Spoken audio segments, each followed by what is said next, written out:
Alright, ladies and gentlemen, welcome to tonight's NASCAR 07 live stream, and today it is time for the Cup Series Custom Schedule Season, our Mark Martin Revenge Tour, as we are going to try to start the year 3-4-3.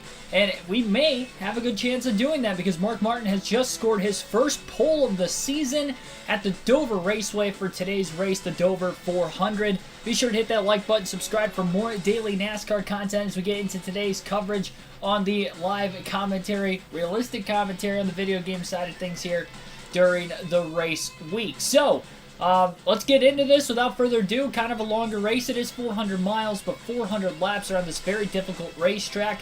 Car felt pretty good in practice, I'm not going to lie.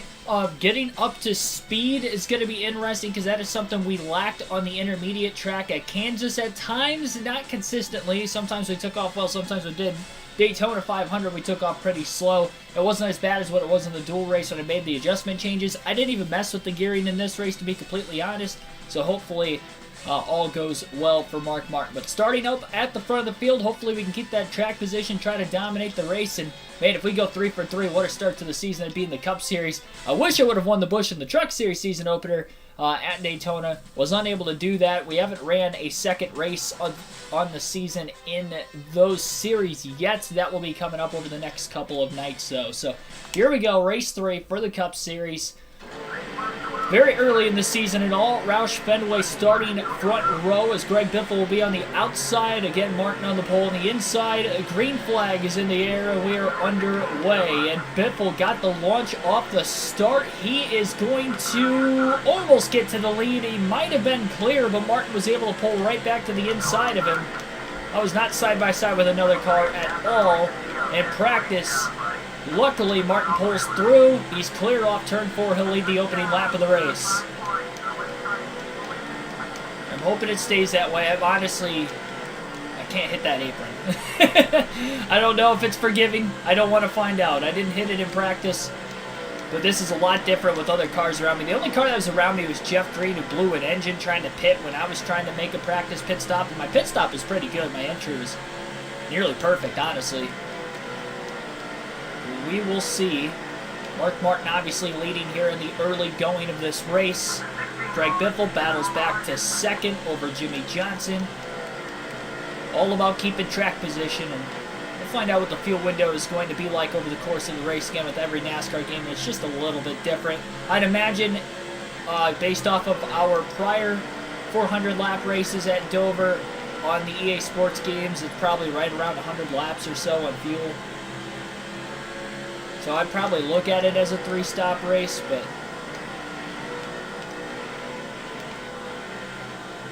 it's interesting.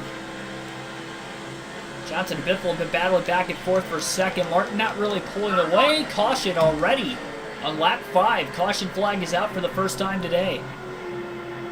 Not sure what happened. Off of turn 4, Reed Sorensen. Oh my goodness, and nearly... There was quite a few cars collected in there, but rookie Reed Sorensen involved. I think Dave Blaney was on the outside. Blaney actually got into the wall. He bounced off the outside wall. Bobby Labonte torpedoed down to the inside retaining wall head on. He took a very hard hit. No safety barrier down on that inside wall. There's got to be a lot of damage on that 43 car, but there were probably 4 or 5 cars that had some damage from that accident. Off of turn 4, Miles the Monster strikes already. Green flag back in the air once again. Mark DeMars, Wade Zielinski, thanks for tuning into the stream tonight, guys, as well. Single file restart. Oh, Martin going up the hill a little bit. Here comes Johnson. Big block by Mark Martin. This car doesn't have a whole lot of downforce on the straightaway, so you got to be careful making contact like that. Martin was very, very willing to make that contact right out of the get-go, as you saw.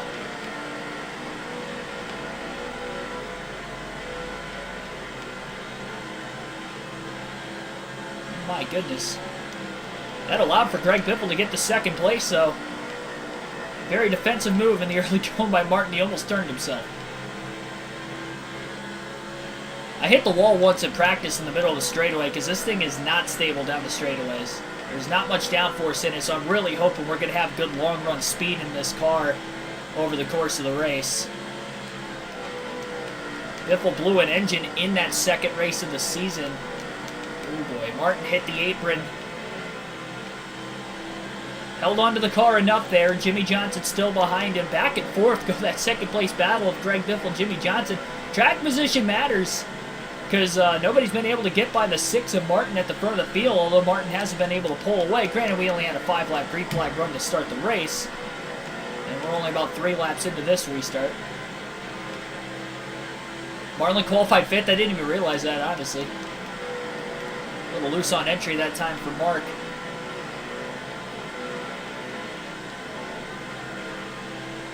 Our best qualifying effort of the year. I didn't qualify at Kansas, so I started last there, and then I qualified 18th, oh boy, in the Daytona 500.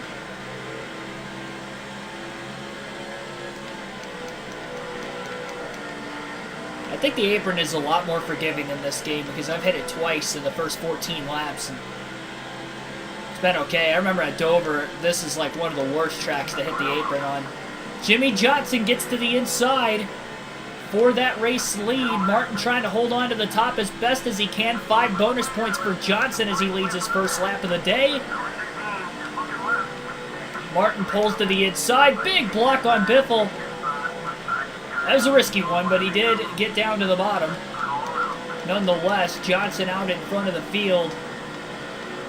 And a track he knows how to win at. So somebody was able to get by Mark Martin. Now it's time to see what this car's going to handle like in traffic for the first time on this race weekend.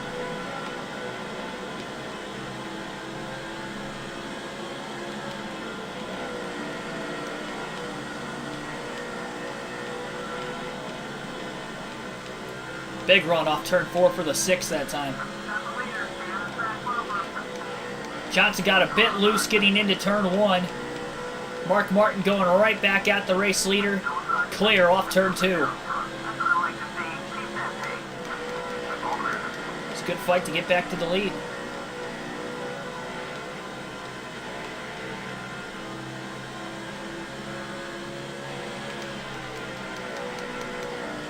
Ryan Newman up to 3rd place as he passed Greg Biffle that last lap as well. And I think Dale Jr.'s up to 5th.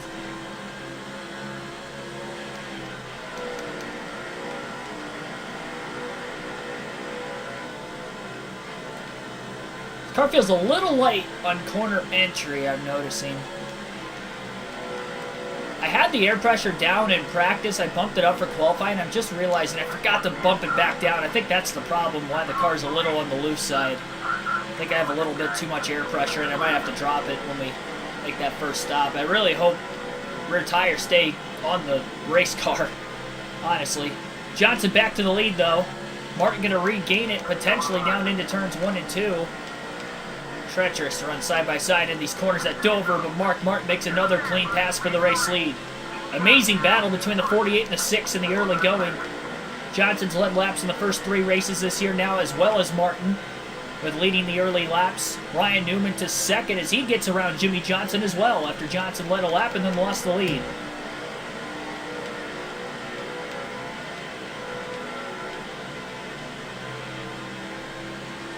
Tony Raines qualified 7th, also, man, oh man, a couple underdogs. To pay more attention to the starting lineup at the front of the field. Scrolling at the start, a little bit of contact there between Martin and Newman. I don't really know whose fault that was, but Martin leads the lap. Here comes Newman to the inside, and the Rocket Man will get to the lead. Martin down to the bottom. Newman trying to block. Oh, man, Newman got punted. Up the track he goes. We got somebody blowing an engine down on the bottom. Looked like one of the fantasy drivers. 176 car, I think, potentially. Newman lost about 4 or 5 spots. He's still stuck on the outside lane. Never officially led a lap. So no bonus points for the 12 team.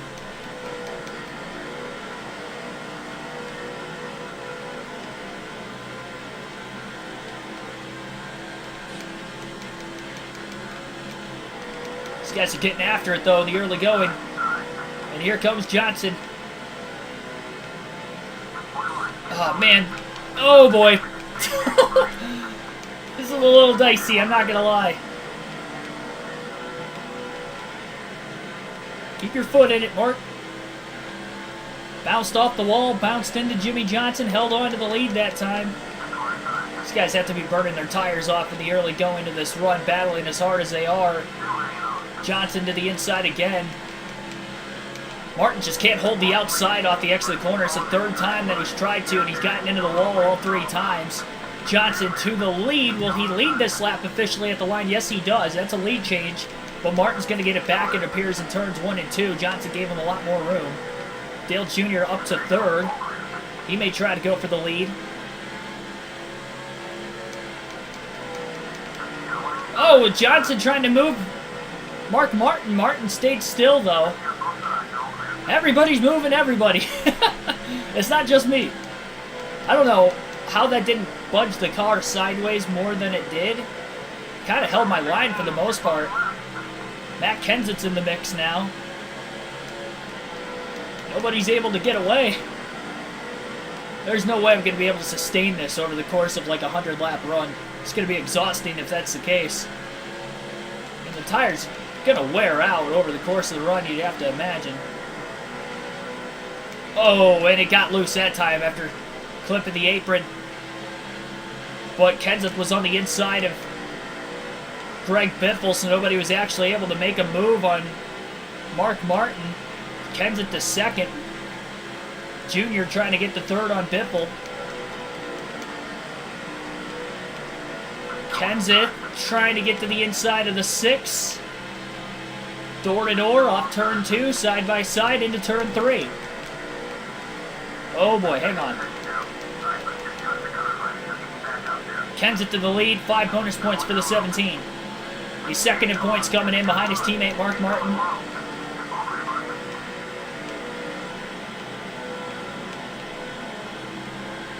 Got to the bottom of the racetrack. Runs behind Kenseth for right now. See if he can try to get back to that lead again.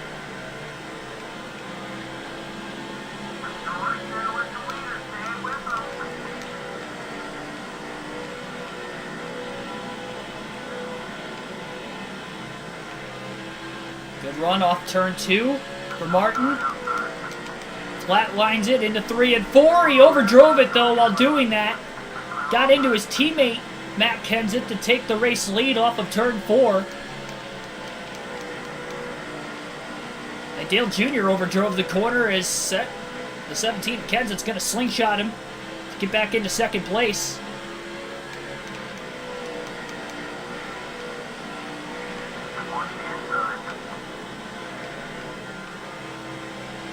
Tell you what, we have a battle at the front of the field today.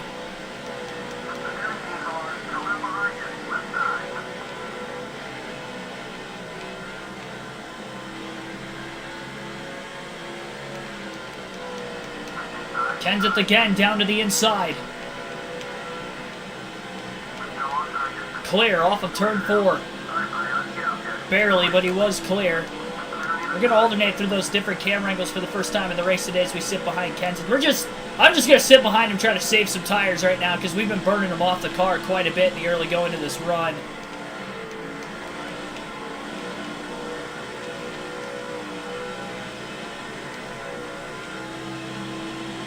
No intentions to try to make a pass right now if you're Mark Martin. If there's going to be anybody leading, I guess it's going to be a teammate, even though he's second in points. It's only the second race. I saw somebody else blowing an engine trying to get into pit road as well. Curious to see if we get any debris cautions. In our second race of the year at Kansas Speedway, we only had one yellow. It was a debris caution back at lap 140 in that race. And it was for Dale Jr.'s hood falling off. This car is getting very loose in the middle of the corner. Loose on entry, now it's getting loose in the center. Perfectly fine with Kenseth running in front of us for right now. Yay, yay. The hill goes Mark. You just gotta settle in right now. Field's starting to break apart from each other a little bit more. Lap traffic's gonna be an interesting dilemma in today's race as well. Mike George, welcome into the stream. Saya Z, thanks for tuning in also. Derek Booth, welcome. Billy Kramer, welcome. A bit of a wall scrape there for Biffle. Mark Martin, sorry. Gosh darn it, I keep saying Greg Biffle. Yeah, NASCAR 22, he's one of our teammates.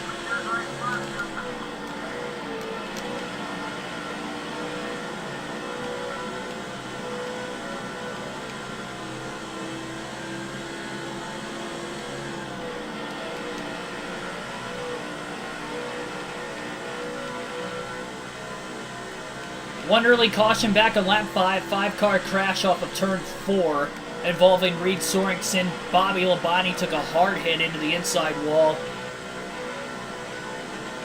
Dave Blaney was involved in that crash, as well as Joe Nemechek. Maybe another car or two as well, but at least those 4 were collected, and I would imagine Bobby Labonte's got probably the most of the damage. Woo, man! Almost overcorrected it going into turn 1. I can feel the rear tires just kind of slipping out from underneath me, and I kind of overcorrected it there.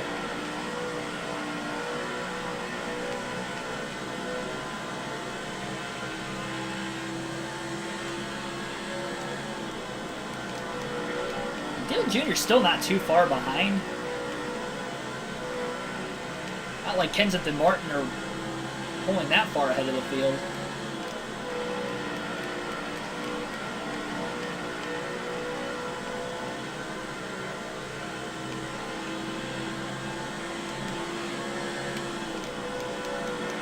Corey Freet, welcome into the stream. I feel really confident running this middle groove, honestly. May not be the fastest way around the racetrack, but it's staying away from the apron with how loose the car is, which has gotten the car even looser a couple times already. And is still keeping at least a decent pace off the wall.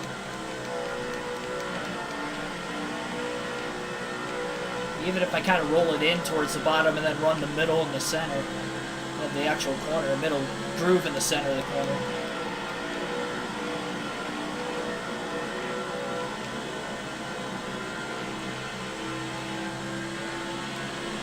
Leaders are starting to close in on some lap traffic.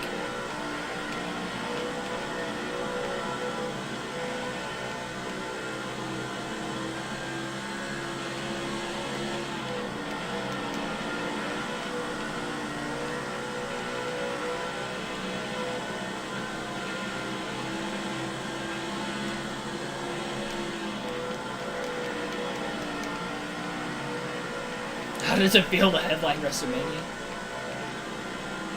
You're asking the wrong person.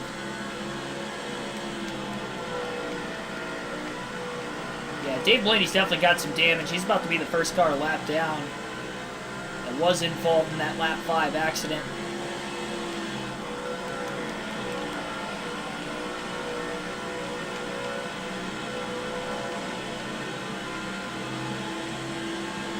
Kenseth's going to look to put the 22 of Blaney a lap down. Quite a bit of damage on that 22 car. Looked like his left front fender was pretty crinkled.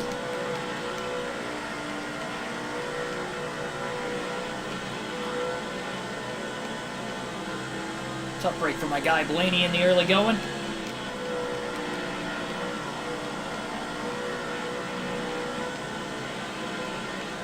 Antoine Paul, thanks for tuning in. Who I have winning this weekend at Richmond? Yeah, as usual, gotta wait. You gotta wait for this weekend's practice qualifying.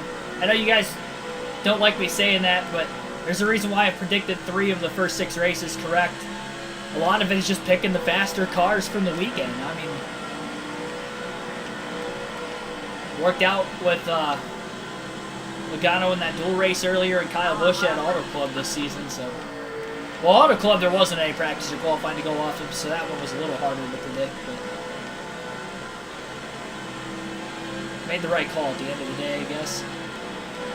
David Stremme in the 40 going to go lap down. I'm not sure if he had any damage from that wreck earlier.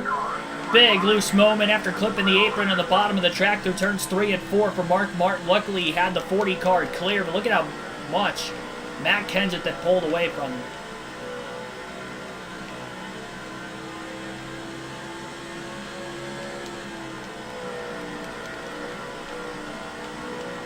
Kyle Petty's the last car in the lead lap in the 45. We'll go back to the far chase cam for now.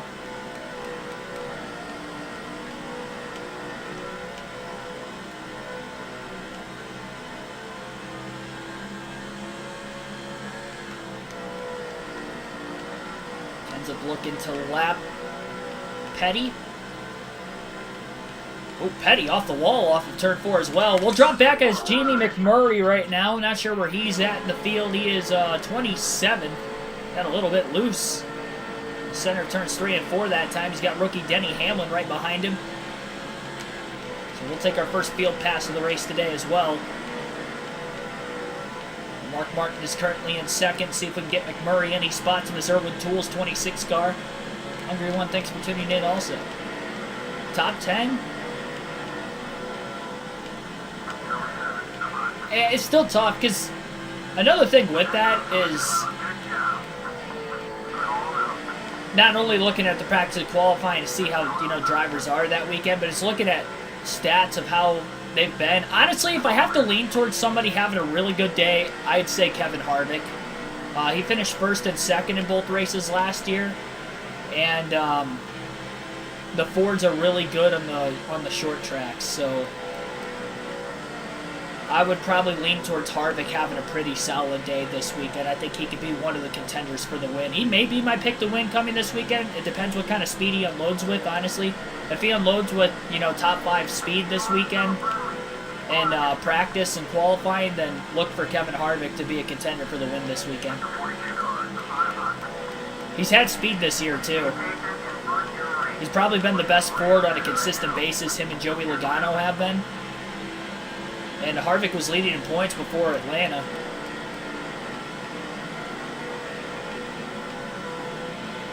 Murray gaining a little bit of ground. 3 wide with the Hendrick cars. Dudes outside of Kyle Busch and Brian Vickers going into turn 1, and McMurray passes them both. Moving up to 26th. Jamie Mack. 22nd, rather. In the number 26. Truex Jr. right in front of him now. Number 1 car for DEI. Truex trying to get around Jeff Green.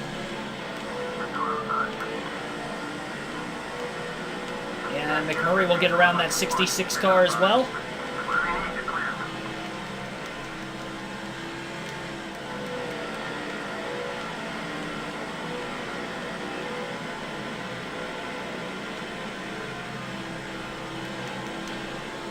And we will go as Greg Biffle in the 16 car. As Biffle is currently in 4th, right behind the 3rd place car, Dale Earnhardt Jr. Got really loose off turn 4. I did not have control of that, by the way. Jeff Gordon going to pass it for 4th. Big moment there for Greg Biffle. That car wiggled.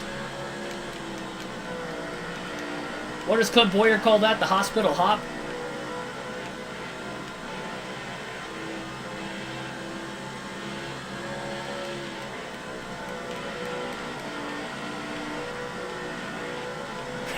I remember, I can't remember if it was Las Vegas or Phoenix, but I know it was one of the races this year where Danica Patrick was in the booth. When I do the live commentary streams, I can listen to the commentary in my ear, but I miss a lot of the stuff that they're saying when I don't have like the actual TV audio on for you guys to listen to. And, but I do remember hearing, like during one of the green flag runs, he called somebody got loose. I can't remember who it was or what point in the race it was, but somebody got really loose. Held on to it. He's like, see, that's what I call the hospital hop. And then Danica's like, oh, why do you call it the hospital hop? Like, that doesn't even make any sense. And then Clinton was like, because it sends drivers to the hospital. I'm like, oh my god. Like, I can't believe he said that.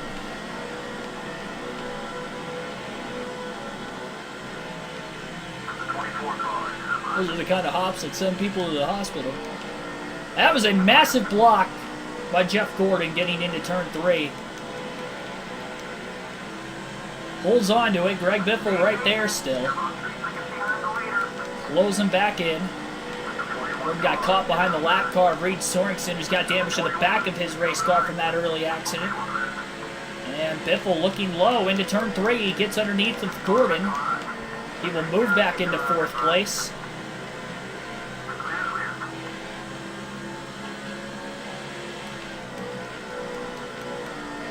Yeah, I think Kenseth and Martin are those other two cars up there. So Martin's still in second. Kenseth's pulling away, though.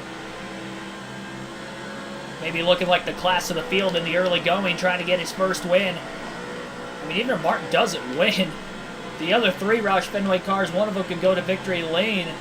That would be absolutely massive for this organization to start 3 for 3 this season. 1 second lead right now for Matt Kenseth as we will swap to him on the back straightaway.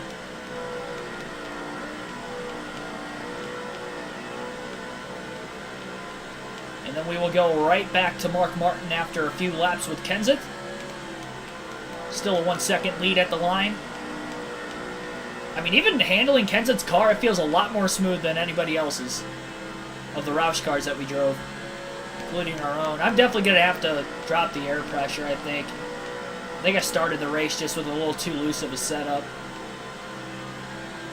Faster than everybody except for the 17 car, which is a teammate, so you would have to imagine Martin's going to get beat by somebody with a fast car. It's probably going to be either the 17, 16, or the 26. The 26 qualified a lot deeper in the field.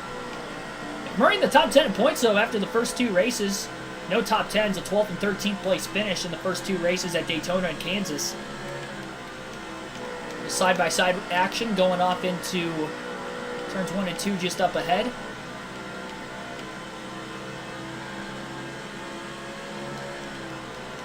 Back and forth they go on the racetrack.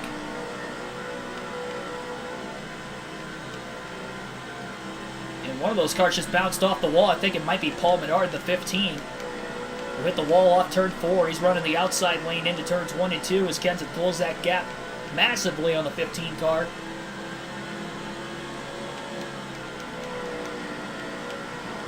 So 70 laps in, officially at the start-finish line. Still that one caution. Kenseth to the inside of Paul Menard. We will go back as Mark Martin. A 1.1 second lead for the 17 of Kenseth right now. A long ways to go still in this race.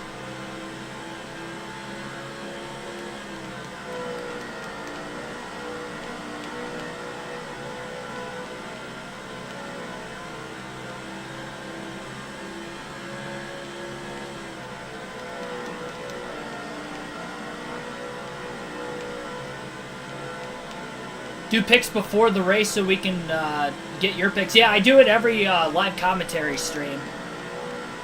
Every live commentary stream, I start at about 45 minutes or so before the race, so I get all my predictions out to you guys. Last minute betting advice and fantasy picks for the weekend. Oh man, a lot of contact there. Martin too risky trying to pass Paul Menard where he did on the racetrack. Probably should have waited an extra corner. Lucky that neither car really budged in the center of the corner, surprisingly, there.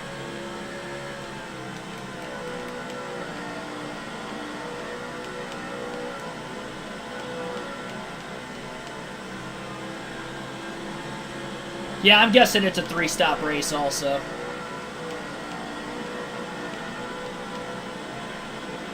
Kenseth struggled getting around those last 2 lap cars, though, and Martin was able to close the gap. He's only 0.4 of a second off the lead.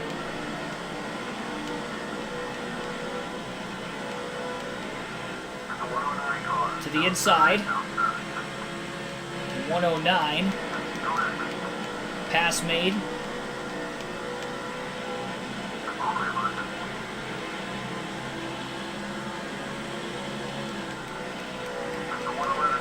And now to the inside of the 111.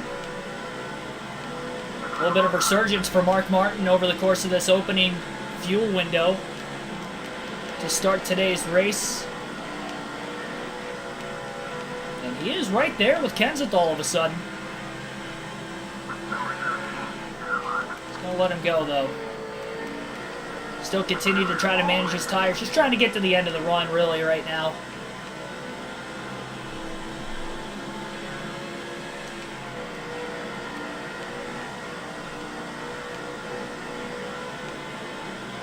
To those green flag pit stops and go from there.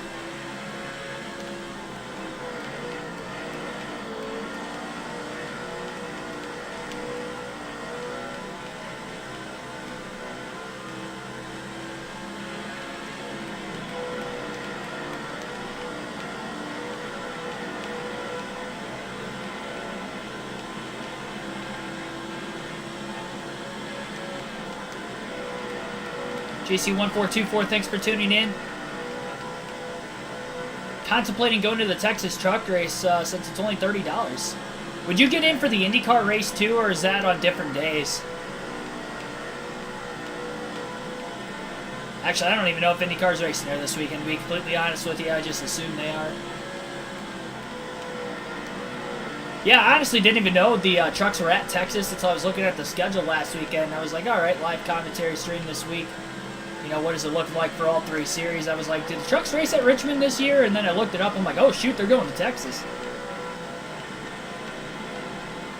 Both Xfinity and Cup at Richmond.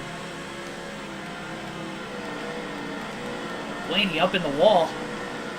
Getting into turns 1 and 2. His car's not driving well at all. He's about to go 2 laps down already, and there isn't really that many cars that are 1 lap down.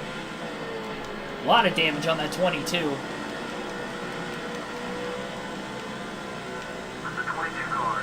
I think he just popped the wall again off turn 4.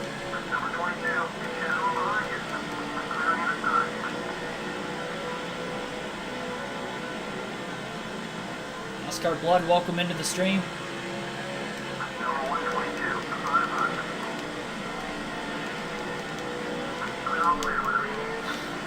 More fantasy drivers in the way, and Martin got picked behind the 180.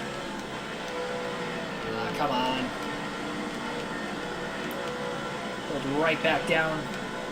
Right in front of Martin. Okay, that's ridiculous. Had a run, he kind of crowded me a little bit. Gotta get him this time. There we go. Ends up got away a little bit.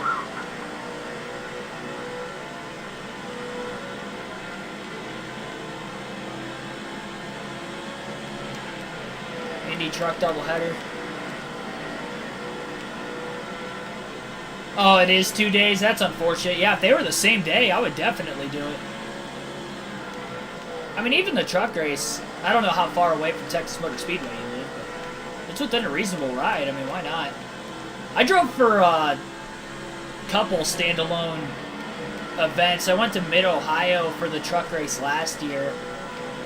Mid-Ohio was like an hour and a half from my house, so I figured, yeah, what the hell, I'll go. And I also went for the Xfinity race the year before that. Also, I didn't go for the ARCA races though, which were the day before, because I didn't feel like driving down on Friday for the ARCA race and then back on Saturday for the Xfinity race. I was already taking off of work on Saturday. I didn't want to take off 2 days just to see the ARCA race too.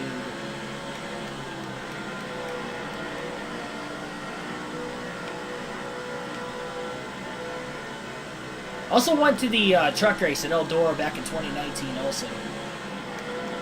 For a standalone event. That was a little bit longer of a drive. That was closer to like 2 hours, but... And that one was kind of different too. It was middle of the week, but the way my work schedule was at the time, I had that day off specifically because I think it was on a Thursday. Or no, I had the next day off. That's what it was. I left work, went straight there, so it was kind of a long day, but I knew I had off the next day anyway.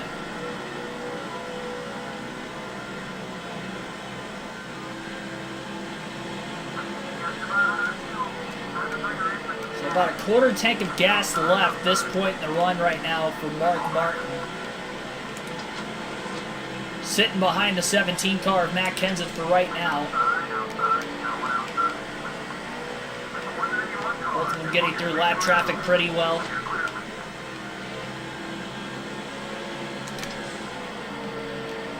Kenseth getting a little loose, getting into turn 1.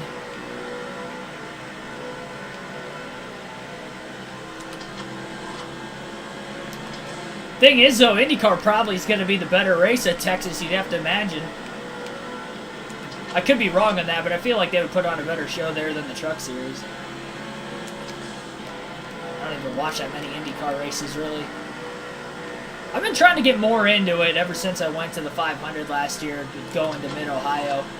I kind of want to go to the Detroit Street Race this year, too, that being kind of closer to my house.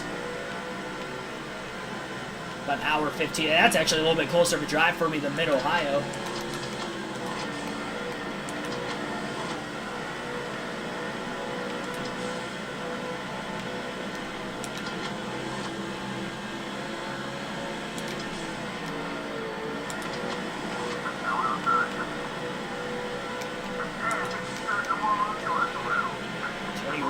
bouncing off the wall.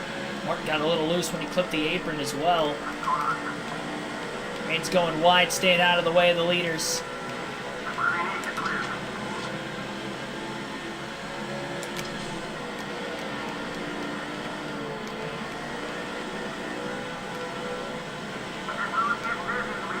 So it sounds like we've got some leaders coming onto pit road. Contact there between Mark Martin. I think that's Jeremy. No, it's Scott Riggs. I thought it was a 19 car. Saw the Evernhand number fine on the second number. The 3 spikes at the top of it, but it was actually Scott Riggs in the 10.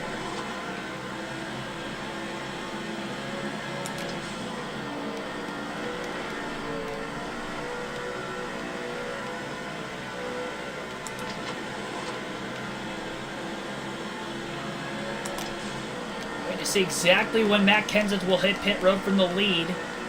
Kansas Speedway, he was one of the last cars to pit with Mark Martin, so I wonder if that's going to be the case here. They weren't exactly battling at the front of the field like they are now. Martin was, but Kenseth was not.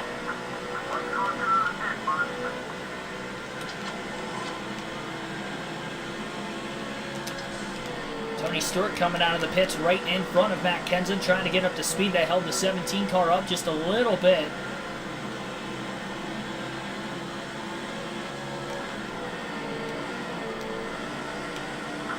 Stewart's still going to go a lap down, though. Hands of both Kenseth and Martin.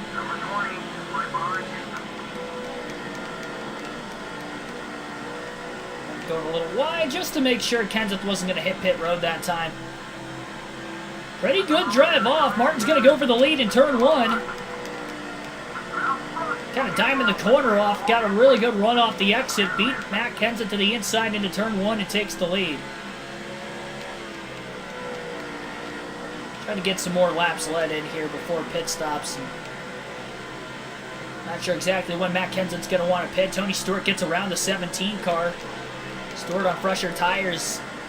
And the 2 Roush Fenway Fords around him.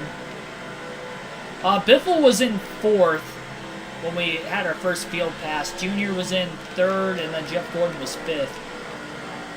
Kenseth and Martin kind of broke it away from the field. Back and forth through the top like 5 or 6 cars really in those first probably 30 laps. Then as the run started to get deeper and deeper, drivers were starting to fade a little more. Definitely a wild start to this one. Having the restart in there because of the early caution too probably helped keep things a little closer also. Matt Kenseth pit that last time by as well. I didn't really pay attention to whether Greg Biffle or Jamie McMurray have pitted. Not yet. We do know Mark Martin definitely stayed out. And will continue to stay out as long as he possibly can.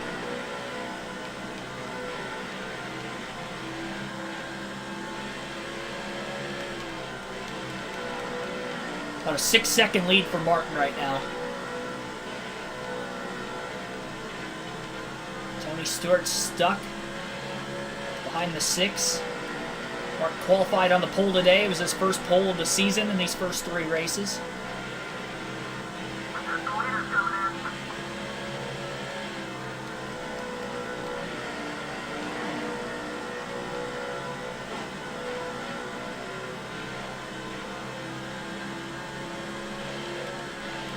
I know Kenseth... Oh my gosh. Bad time to look at the chat there. I know Kenseth definitely pitted. I don't know about Biffle or McMurray, though. It shows the interval at the top left-hand corner of the screen. There we go. So now everybody has pit. Yeah, so McMurray and Biffle already made their stop. Mark Martin's the last car, at least of those on the lead lap, to pit. There might be some lap cars that haven't pit yet. Martin catches a caution here. That would be big. We know there's some cars with some damage, like Reed Sorensen and Dave Blaney from that first accident. I would imagine Bobby Labonte's got a ton if he didn't blow an engine up to this point yet.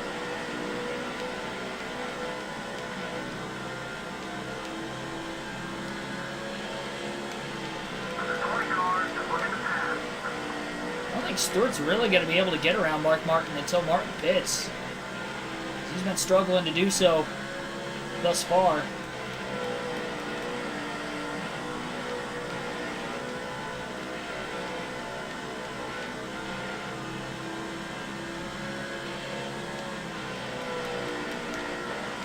Gonna pit at lap 108. Stretch this fuel window out to lap 108, and then Mark Martin will hit pit road. Tony Stewart. Oh, never mind. He will get to the inside of Martin. Martin bounced off the wall, trying to hang on to the outside. Those old tires off turn 2, and bounced off the wall into Tony Stewart. Stewart going to get a lap back there. Luckily, Martin was not going to pit that time anyway, but he will be pitting this time by. Got to be losing time to Kenseth on these older tires. I would not be surprised if Kenseth will end up cycling back into the race lead. Gonna have to be a clean pit stop though for Martin. And it's gonna have to be a clean pit road entry also. Almost missed the pits. Very tough pit road to get onto, as you saw right there. Slight air pressure adjustment here. Gonna try to drop it 2 pounds all the way around. So air pressure adjustment for Mark Martin on the first stop of the day. Mike Palco, thanks for tuning in.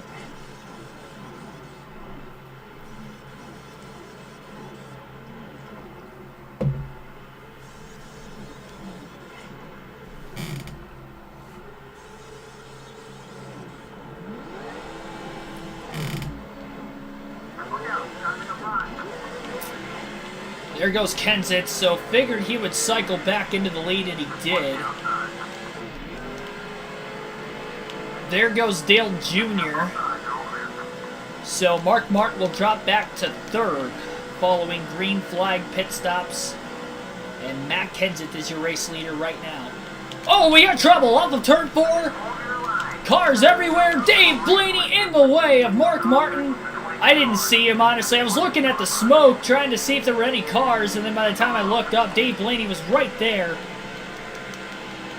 No caution through all of that, though. Martin ran hard into the back of the 22. Second time Dave Blaney's been involved in something today. Still can't see on the front stretch. Casey Mears bouncing into Mark Martin, and Martin hanging on to it again. What was that? Martin's still in 3rd, but he has lost a lot of ground on Dale Jr. and Matt Kenseth, and you wonder what kind of damage this 6 car's got.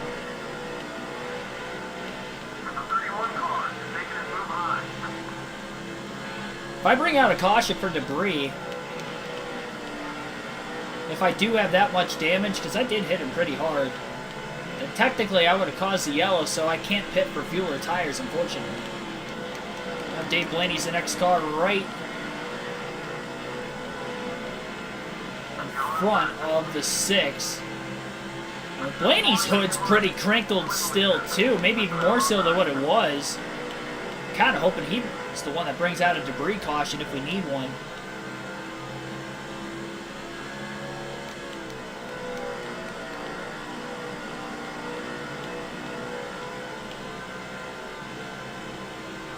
Oh my gosh.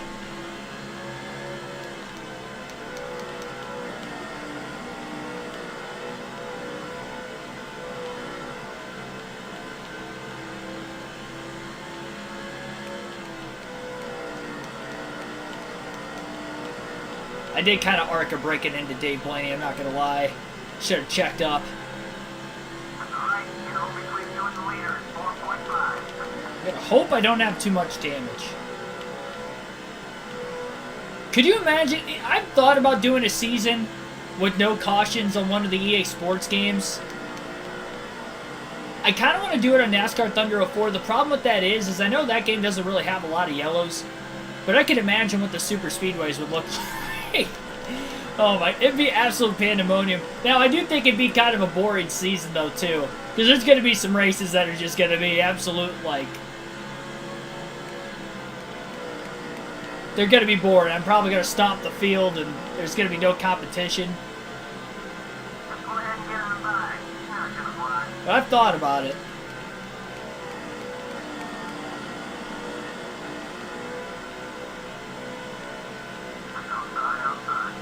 Shades of 2022 All-Star. Yeah, kind of. Only I didn't almost flip like Ross Chastain did.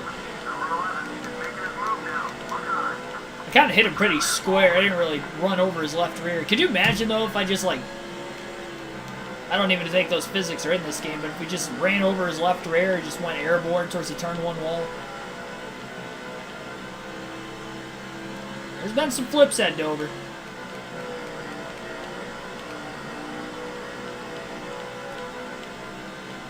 It's crazy, too, because I didn't know where to go, because there was a streak of smoke on the outside near the wall, and there was another one down towards the bottom, so I really didn't know. There were a lot of cars stalling up on the outside, so that's why I went to the bottom. But Dave Blaney, unfortunately, was there. Came up on him pretty quick. I think the car still got decent speed in it. Just have to hope I don't shed any debris. I really have to hope. We cut the lead down to 2 seconds. It was about 3.3 off the lead when I first made contact with Blaney.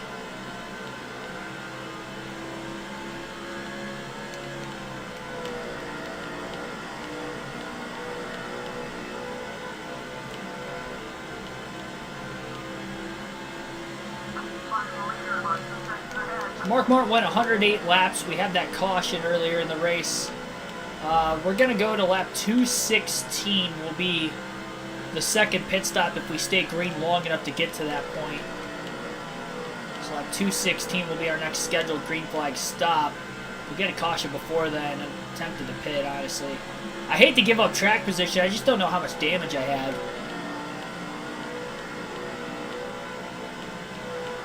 I'd hate to also stay out and everybody else pits.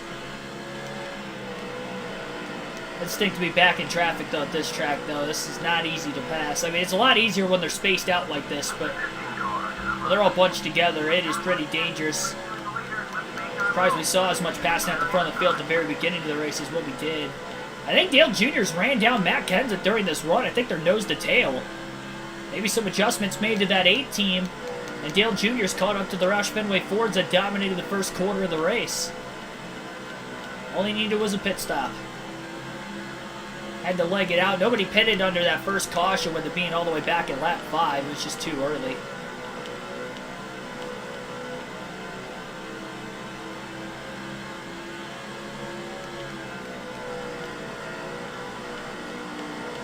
Yeah, I think we're lucky. I don't think the car's got much damage.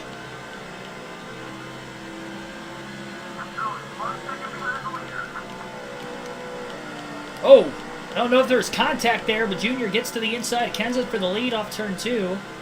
They'll drag race down the back straightaway as they head for turn 3. And Dale Jr. will lead his first lap of the race. He'll be the 4th different driver to lead a lap. Along with Matt Kenseth, Mark Martin, and Jimmy Johnson led a handful in the beginning of the race as well. Ryan Newman came close, but he didn't actually lead a lap. I think the same goes for Greg Biffle.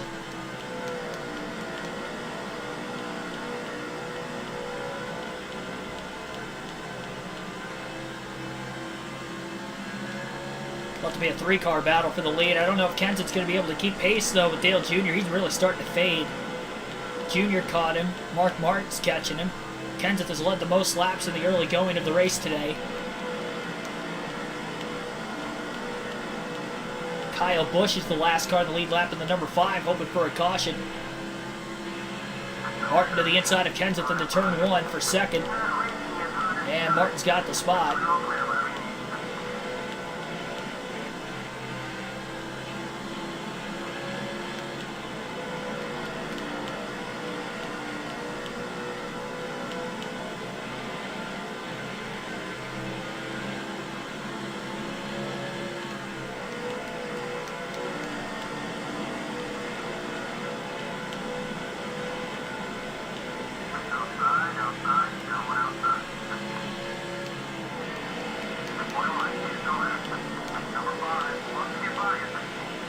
Martin will make the pass on Kyle Busch. Trying to get after Dale Jr. for the lead. Gets a lot better of a run off turn 4 than what he does turn 2. Slide job clear. Off the exit of the corner. Down to block the 8 on the back straightaway. Mark Martin in the lead. Once again at Dover. Doesn't seem to have too much damage on the car.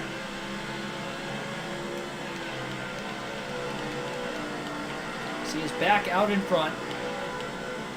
Kyle Busch in the 5 will get around Dale Earnhardt Jr. now.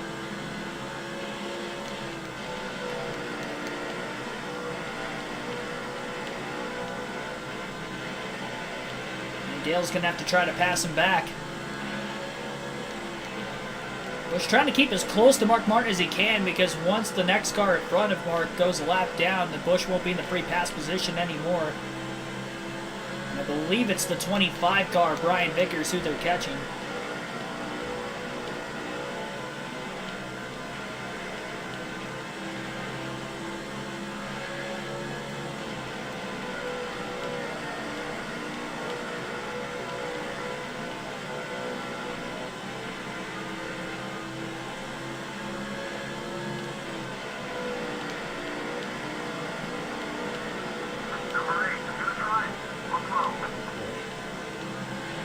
Junior's closed that gap right back up, though, on Mark Martin pretty quickly.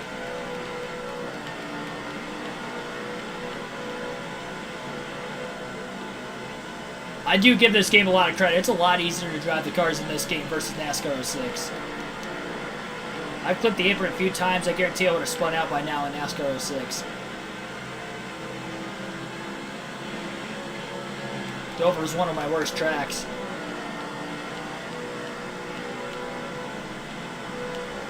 I mean, I gave myself some practice time today, though, to try to dial in a setup and, you know, for work on Mondays. It kind of helped. Caution, second time today, trouble. One car spinning on pit road. What the heck? Oh my gosh. Who was that? Dave Blaney. Spun coming into the pits. That, I think he was coming in a little too quick.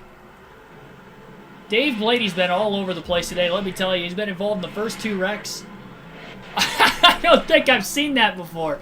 I don't think I've seen a car spin into the pits like that on our classic game playthrough. We're still early into the run, so Mark Martin going to stay out. Denny Hamlin going to be the first car lap down the restart. Kyle Busch did get the free pass, as Brian Vickers did not go a lap down yet. Green flag back in the air, and it will be Martin getting the launch off the restart as he quickly pulls down in front of Denny Hamlin.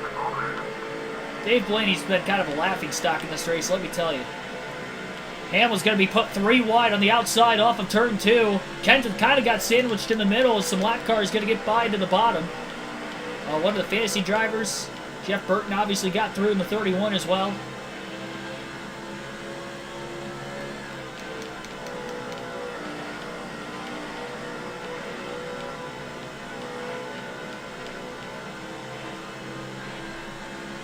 Santiago Kid, thanks for tuning into the stream. I don't think anybody pitted. The crew chiefs usually say something about them pitting. We weren't that far into the run, maybe 20 or 30 laps. And there hasn't been too much tire fall off in this race today, so I don't think anybody hit pit road.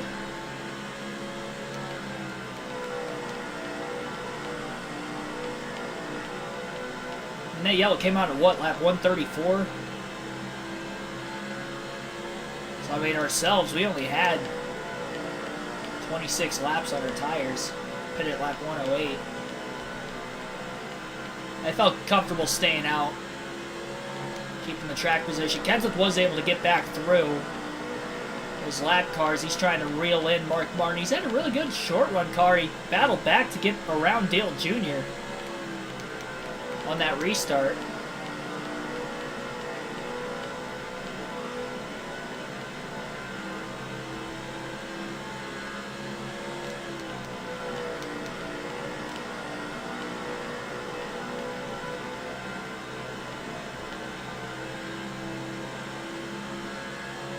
Honestly, not really sure exactly where Matt Kenseth came from.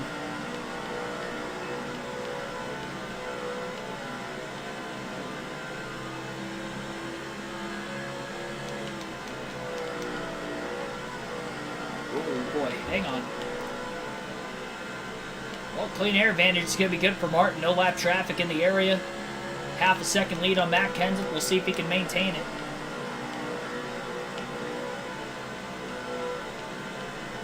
A lot of racing still to go today. It's hard to accomplish as these full races. It feels so much more rewarding, though, when I do win. Just because I know how much goes into just trying to win these races. When the cautions come out, trying to play the right strategy every single track we go to. It's a different field window everywhere for the most part. I mean, most of the mile and a halves are about the same, but you know, some of them are 400, some are 500, a lot more 500-mile races here. Of course, we got the 600 too. Which will be its own kind of strategy race when we get to that point of this custom schedule season.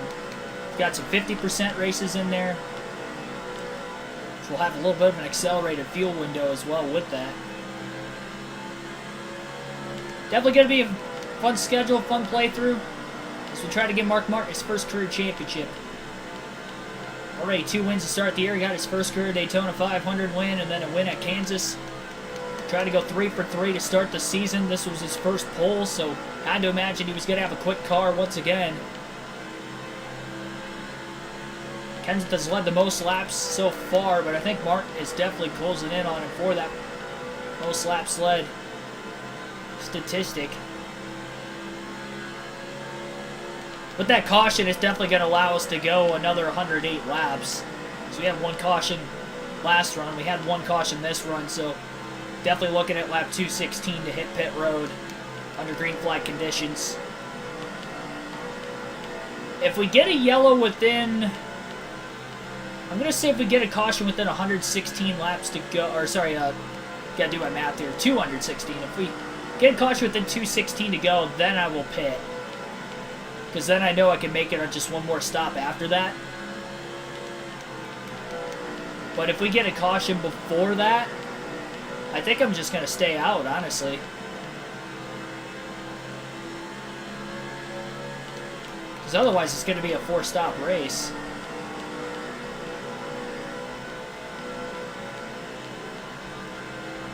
I wonder if Dave Blaney's still in the race after all that. He was at least 3 or 4 laps down when he spun onto pit road like he did.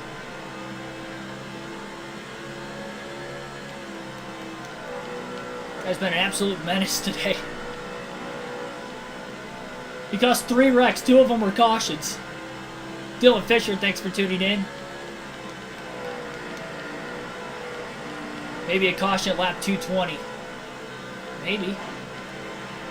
I mean, that'll be easy for me to stay out because I will have already made my second pit stop by then. I only have even less laps on my tires if we got a caution that late versus now.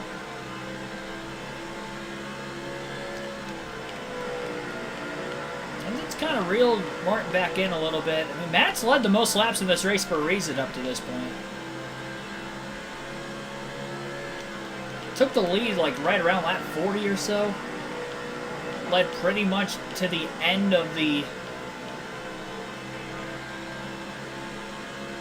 first fuel window. Martin took the lead just before Kenseth pitted right around lap 100.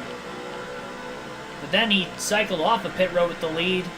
Dale Jr. took the lead away from Kenseth after the green flag stops. Martin then took the lead from Earnhardt. Maybe 5 or 6 laps later we got the caution. Dave Blaney spinning off of turn 4.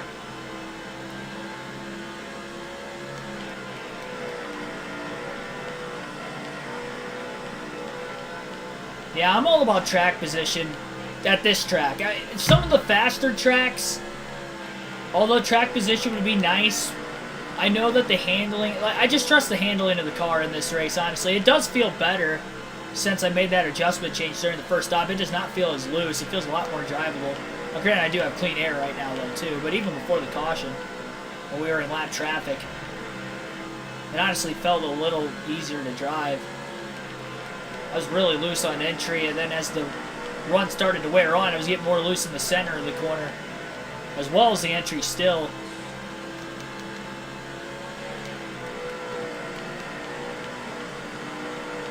Slight mistake there for Martin. Off of turn 2, Matt Kenseth closing in. Jeff Gordon in 3rd. Trying to reel in the leaders as well. He actually has been kind of closing in on the 17 quicker than the 17's been closing in on the 6.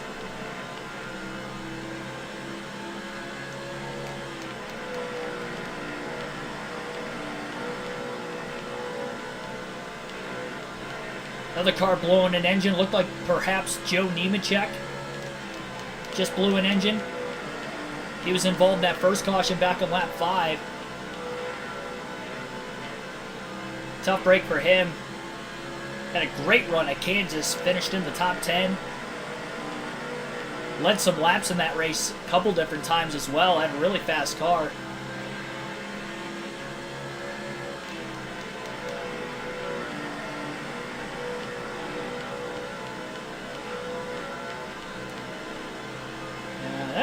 They've been just kind of gradually closing in on Martin. I mean, again, Martin does have damage on the front of his car getting into the back of Dave Blaney during the last green flag run. Just gotta hope that that's not affecting him too much. That was a pretty big block on Matt Kenseth in the middle of the corner. That was a dangerous one at that. Kenseth nearly getting to the inside of the 6. Kenseth going wide, and he may have bounced off the wall off of turn 4, and Jeff Gordon's going to try to take over second. Buys Mark Martin a little bit more time. Jeff Gordon trying to get up here, potentially lead his first lap of the race. May have a chance at it.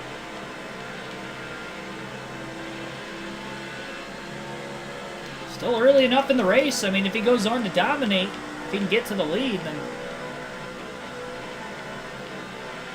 maybe he'll get the most laps led today. Halfway out of gas this point in the run. Jeff Gordon Ramsey.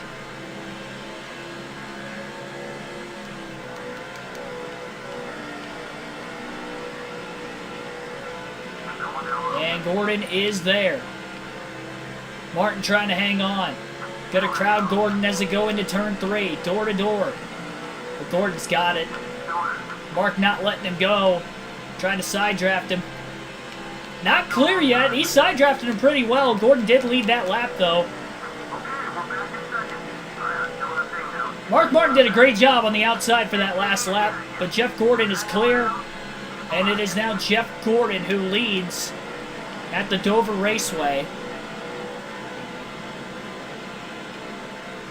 Mark Martin right behind him. We will take another field pass, our second and final one of the day. We'll drop back to Jamie McMurray, right where we left off with him in 21st. He is still on the lead lap. That caution was big for him to try to get back into this. Very long green flag run of over 100 laps. We've had over a 100 lap green flag run in the first 3 races of the season now. Daytona 500 included, we went just over 100 laps on our longest green flag run of that race. Kansas, we only had 1 caution. Took place at lap 140. Just past the halfway mark of that one, and then obviously today, caution at lap 5, second yellow at lap 134. Time we went green at lap 9, I believe. Would have ended up being a 115 lap green flag run. Excuse me, 125 lap green flag run. Jamie McMurray going to get by Casey Mears for 20th. We know Kyle Busch is on the lead lap because he got the free pass. Oh boy, a lot of contact there. Jamie McMurray in that lap car in the 191. Once the contact was made, McMurray couldn't get off of him, and thought for a second they were both going to go towards the outside wall. McMurray still able to power underneath Kyle Busch for 19th place though into turns 1 and 2. A little more clean air out in front of the 26 right now.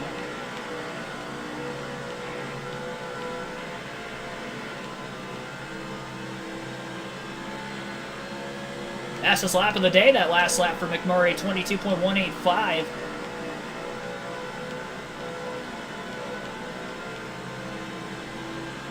Mark Martin, by the way, was able to get back by Jeff Gordon for the race lead.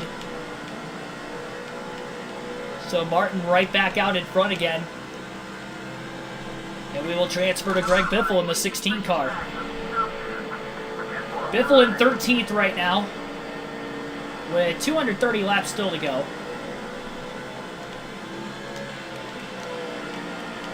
Well, Biffle's definitely dropped back because he was as high as 3rd. Qualified 2nd, actually, so... There's that contact between the Evernham cars off of turn 4. Jeremy Mayfield and Casey Kane They still stay side by side into one. Biffle got underneath both, and he moves up to 11th. Is this Michael Waltrip in 10th place? Strong start to the year for Waltrip. Had a top 10 in the Daytona 500. Running 10th. Qualified on the pole in the 500 as well. I'm assuming he's on the lead lap. Oh, maybe not anymore. I did not mean to do that. My condolences to Michael Waltrip there. I didn't think I was that close to him. Oh, he got me back! Okay!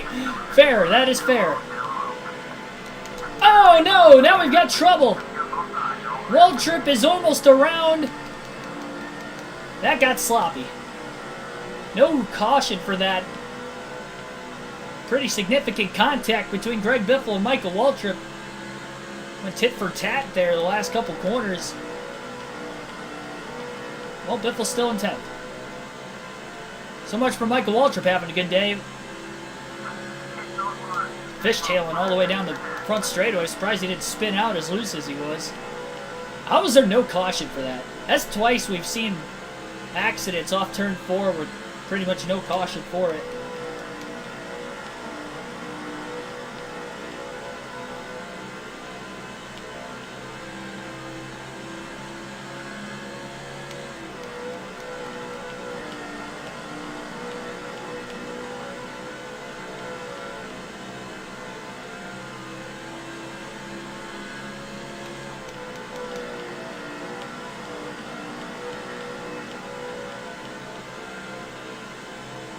Remember when Dover was 500 laps? What?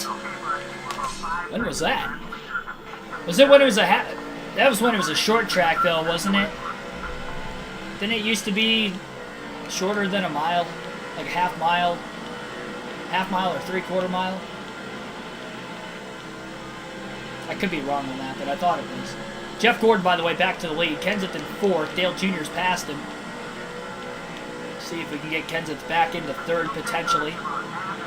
Halfway through the field run for Kenseth right now. Well, Martin hit halfway on field a little bit ago, honestly.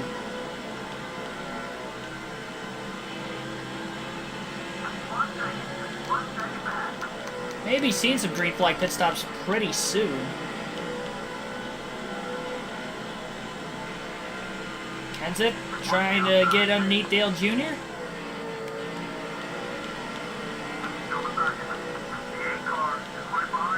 And Kenseth is clear, up to 3rd. Battling back past Earnhardt.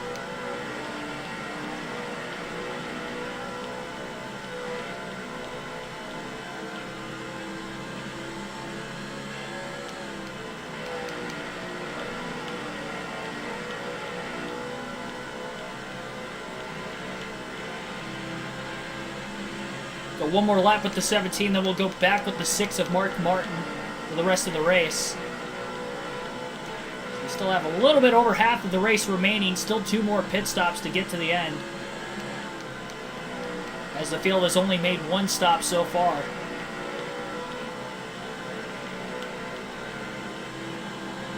So to Mark Martin we go.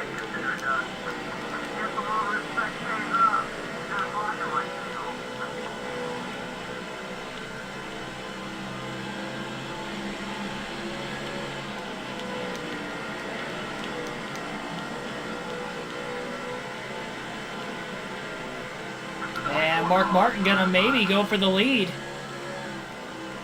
on Jeff Gordon, and he does. Down into turn 1, Mark back out in front. Easily gonna clear him. So Gordon and Martin have gone back and forth for the lead a couple times now since the restart. Lap 138. Matt Kenseth may slip by as well. Not quite. Jeff Gordon able to get back down to the bottom. Right in front of Kenseth. Can't pass level 6. Team 55, Katie Crush, thanks for tuning in. Yeah, there is a half-mile short track, horse track, sorry, in the infield. I haven't known about that for a while. I think I remember my grandpa telling me that when I was younger. And then I saw it when I went to Dover a couple of years ago. Facility itself, very nice. Dover had a pretty good race last year from what I remembered. I'd recommend going there. It's pretty cool looking. Nice area of the country, though, too. Well, maybe not necessarily, like, in Delaware itself, but at least on the East Coast. Like, I stayed in Chesapeake Bay area in Maryland. On the way there was the drive for me, so that's where I actually stayed for a couple days, which was nice. I just went to the track the Sunday of the Cup race. Had a lot to do.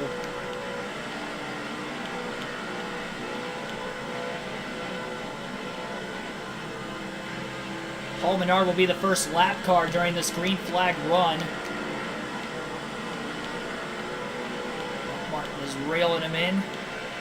Kenseth to the inside of Jeff Gordon. Contact between the 15 and the 6 that time.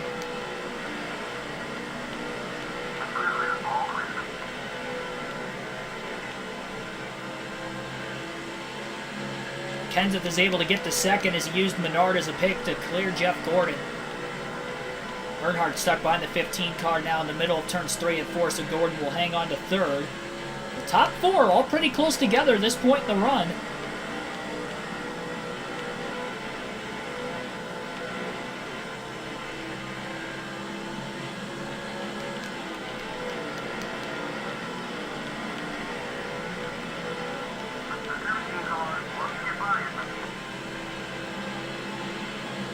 Fastest lap of the day for Martin that last lap. 21.184, I believe, was the lap time. Might have been a 22. 22.184, I believe. .184. I think it beat my original fastest lap by 1,000. Well, never mind. That lap was even quicker. 22.114. It was a 22. So 21 seemed a little too quick. That's like close to Martinsville lap time. I mean, that just goes to show how fast these cars are going around this one-mile racetrack, though. The lap times are not that much faster, or not that much slower, I guess, than what they would be at a half-mile short track in Martinsville.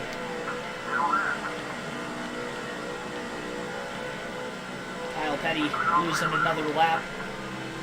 His first few drivers that Mark Martin has caught to put a lap down in this green flag run. They were already a lap down, or even multiple laps down before this.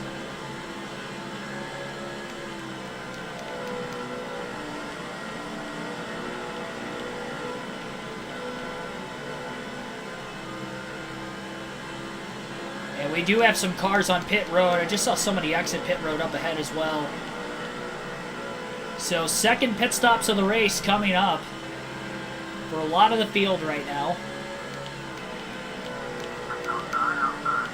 Mark Martin kind of starting to pull away a little bit again. Gets by the 40 of David Stremme.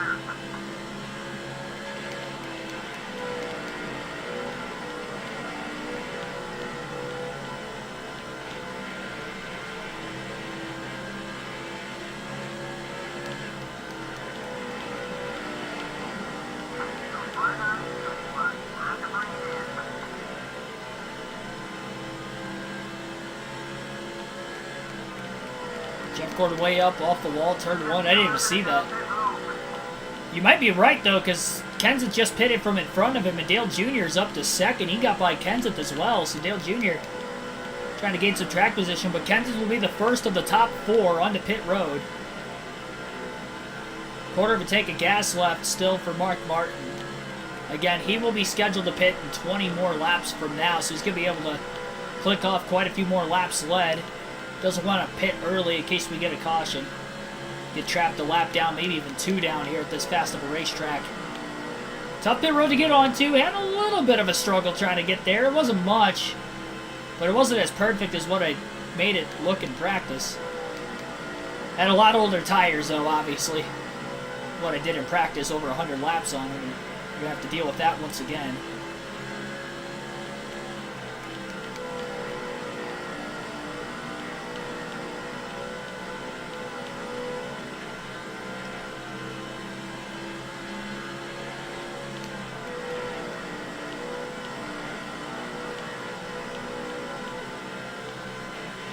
I think Jeff Gordon pitted recently too, because I don't see him anywhere anymore behind Dale Jr. Jr. has definitely closed that gap on Martin. Lap 200 at the start-finish line this time by.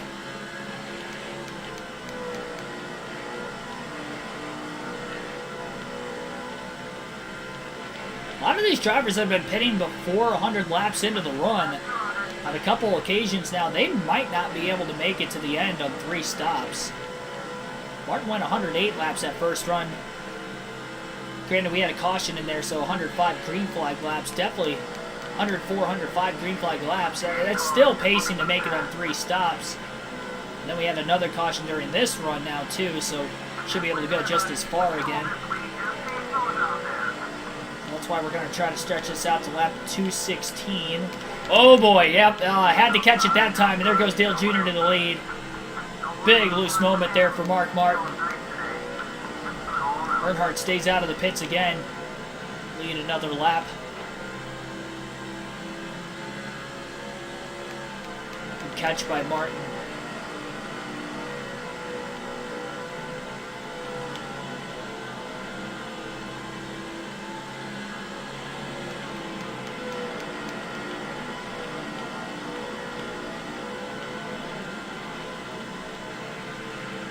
Jr. staying out again.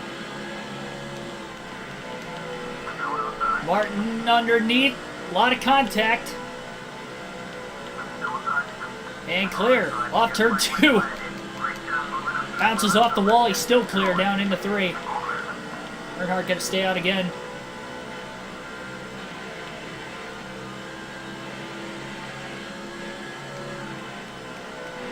Car on the wall, turn 1. Slight scrape, they're able to get off of it. Dale Jr. trying to get back to the inside, almost did. Martin ran pretty low off the exit of turn 2, trying to keep Jr. from getting a drive off to get underneath him. The defense there by Mark Martin.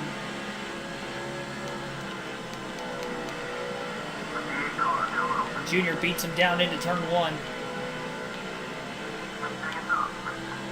Side by side for the lead. Back straightaway into turn 3. Dale Jr. on the inside. Stays out of the pits again. Not quite gonna undercut him, maybe. He does.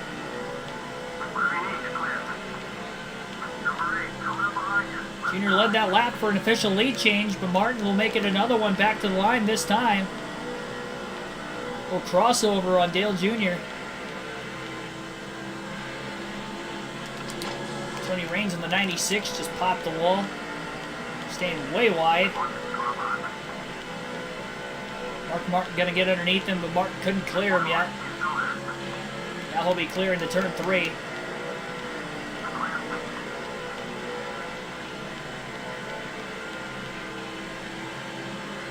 And Dale Jr. clears Tony Raines as well now. Tell you what, Dale Jr.'s going pretty far into this fuel run as well. Kenseth was the first to pit, and then Jeff Gordon pitted a handful of laps after him. They'll probably end up beating the 8 and the 6 off of pit road if I had to guess.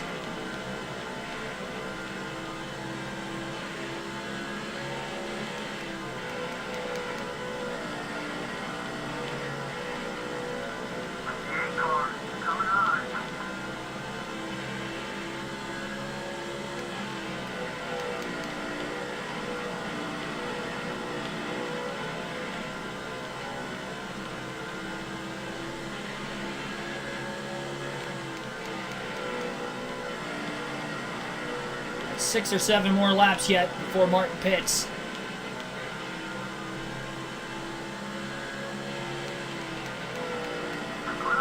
Into turns 3 and 4. And again, Dale Jr. is there. Martin edges into the line to lead that lap.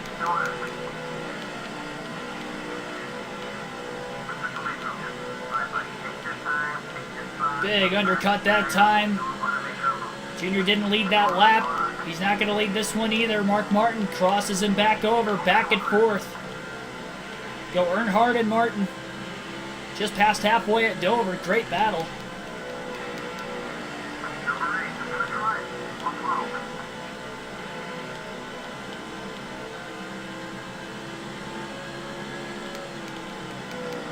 On extremely old tires, too.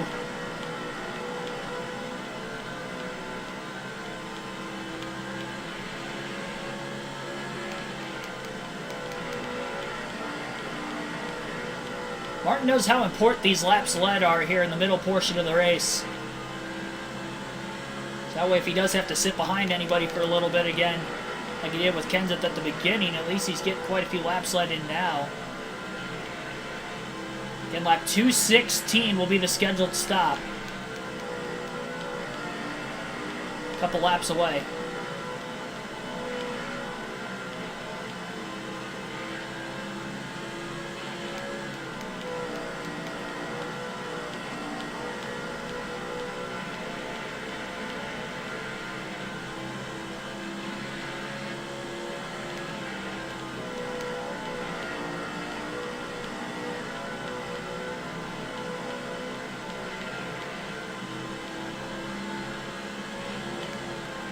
Stay out this time, and then Mark Martin will pit the following lap.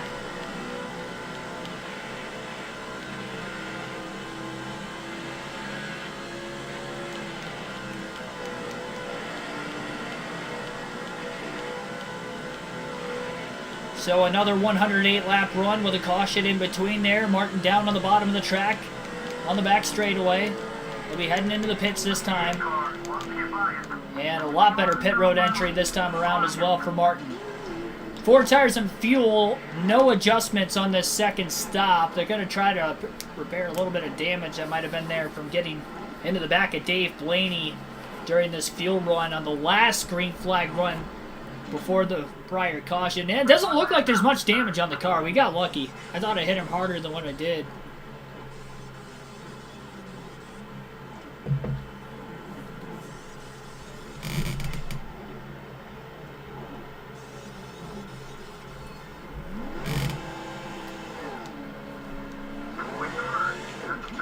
Jr. staying out quite a ways. I think there were some cars that pitted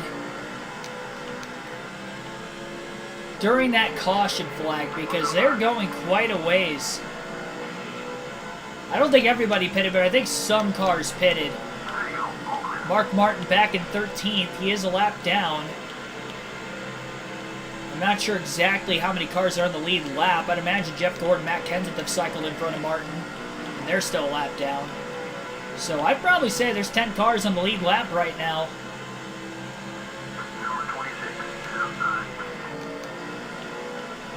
Martin attacking on fresh tires.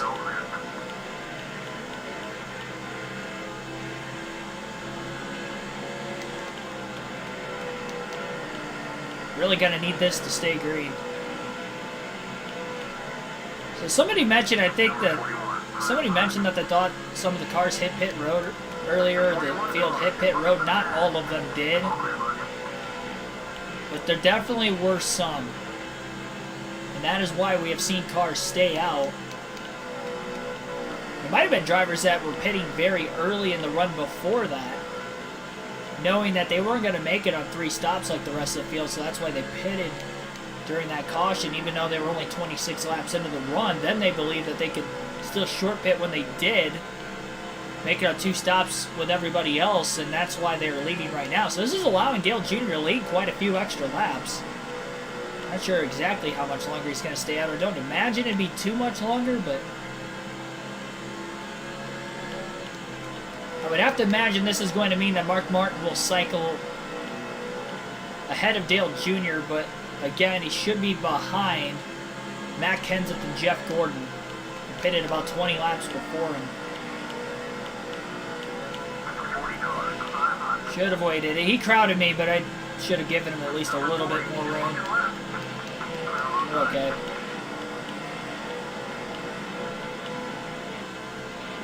Just gotta be careful because I can't cause a caution, especially in this situation.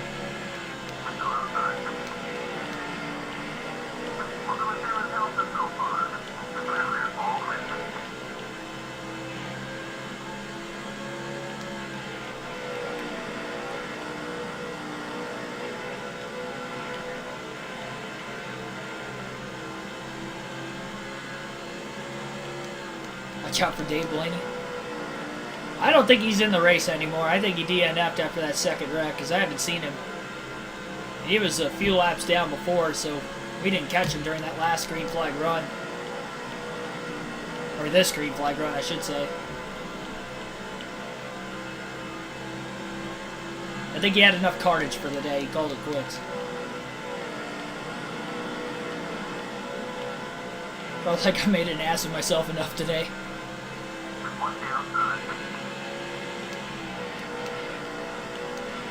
Church Jr. squeezing Mark Martin, getting into turns 3 and 4 as Martin makes the pass. We've got a little contact that looks like up ahead off turn 4.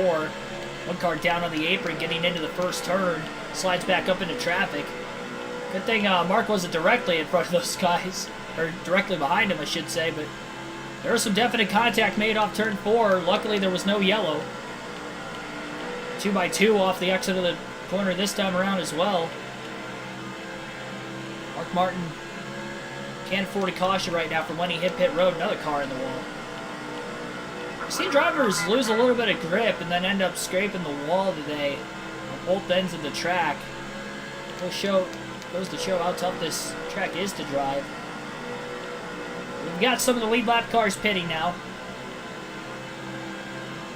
We'll see exactly how long they'll stay out for. Mark Martin up to 12th. On the wall again. I think it's the same driver, Tony Raines. He is struggling right now. Dale Jr. still out on the racetrack for now. Contact between Denny Hamlin and Tony Raines.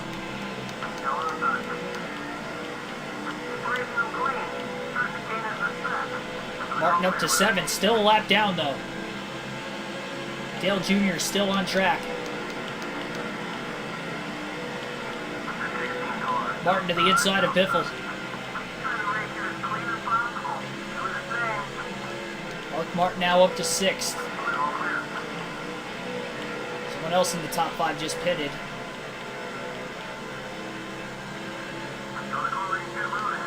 Dale Jr. still stretching it out.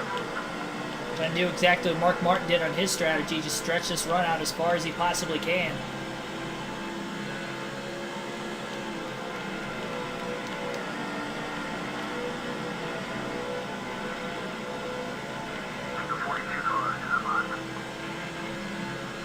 More cars still exiting pit road up ahead. A little contact getting into turn 3. Martin passes Casey Mears.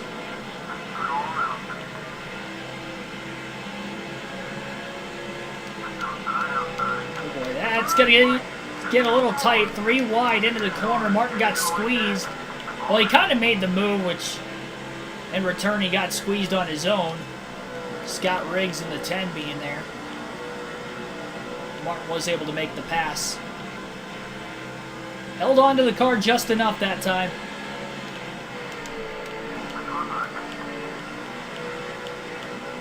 Barely getting underneath J.J. Yaley, who almost blocked him off, and I think Yaley was for position because he just passed him.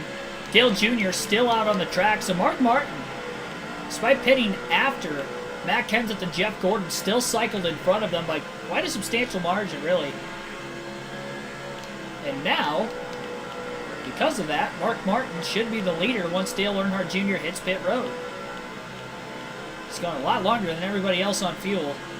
And he'll stay out again that last time by, so Mark Martin's going to have a pretty nice lead. Fast pit stop by his pit crew then. To get him out in front of the 24 and the 17 as much as they did, he has put some time up on these fresher tires.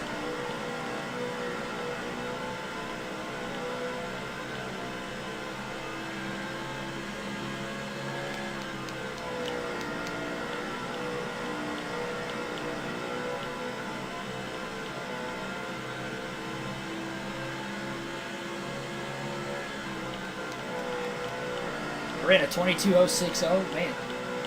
It'd be cool if we get down to the 21 somehow for the end of this race. That'd be really fast.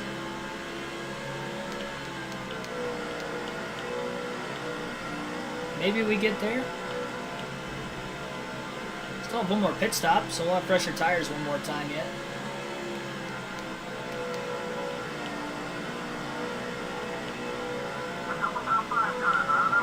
And Dale Jr. will be pitting this time. Finally going to give up the lead. Luckily, no caution came out. And it'll be Mark Martin who is now back on the lead lap. And he'll officially take the race lead once he crosses the front stretch this next time. I don't know if he's going to actually lead this lap or not coming up, but it's to the inside of Sterling Marlin, or rather Marlin in front of him, David Stremme. It's Marlin's old ride. Dale Jr. led that lap on pit road. Big block by the 14. Getting into turn 1. Martin widens that entrance off a lot more. Big time slide job for Martin as he clears the 14 of Sterling Marlin. And there'll be an official lead change at the line this time by. So Mark Martin back out in front at Dover. And he's got a 4-second lead over second place. Whether that is Dale Jr., Matt Kenseth, or Jeff Gordon, we are unaware, but Mark Martin off and running right now. Jr. going to have a little bit fresher tires than him, trying to run him back down as long as he stayed out of the pits that time. He's going to have about 24 lap fresher tires than Martin.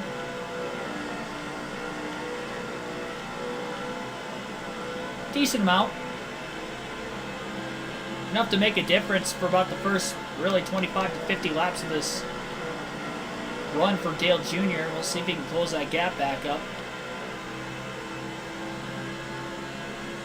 It's going to be a little bit for Mark Martin pits. Even if he's a little bit quicker, as long as Mark can run decent lap times and not have Dale Jr. close in massively, Martin just has to get through this lap traffic pretty cleanly. Last car on the lead lap is the 25 of Brian Vickers. GMAC Chevrolet.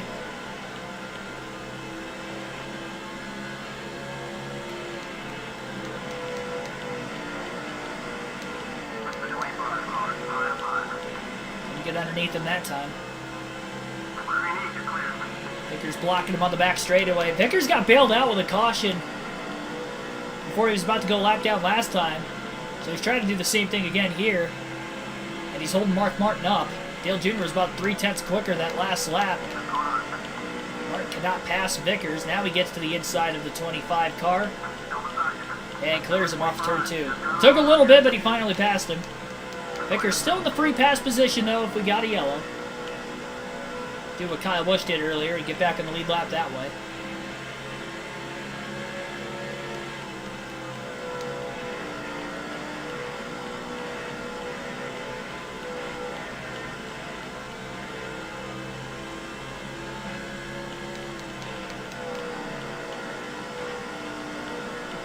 A lot of race still to go. Again, we know we have one more pit stop still to come yet.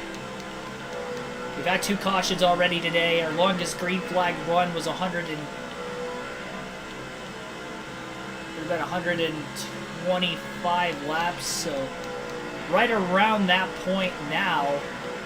So we're closely approaching the longest green flag run of the day.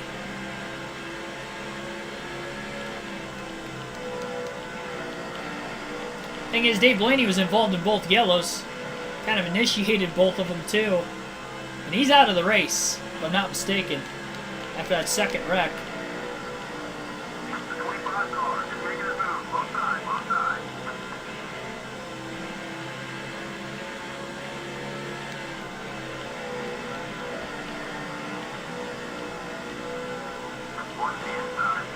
Brian Vickers trying to get back alongside Mark Martin.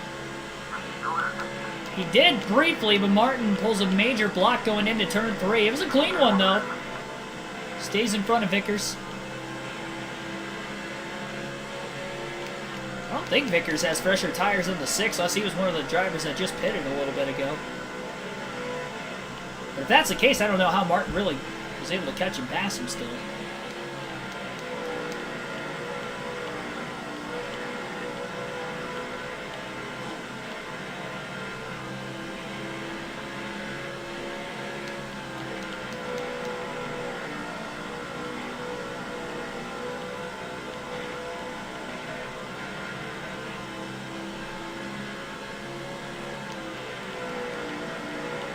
Sure to hit the like button again if you guys haven't done so on the stream.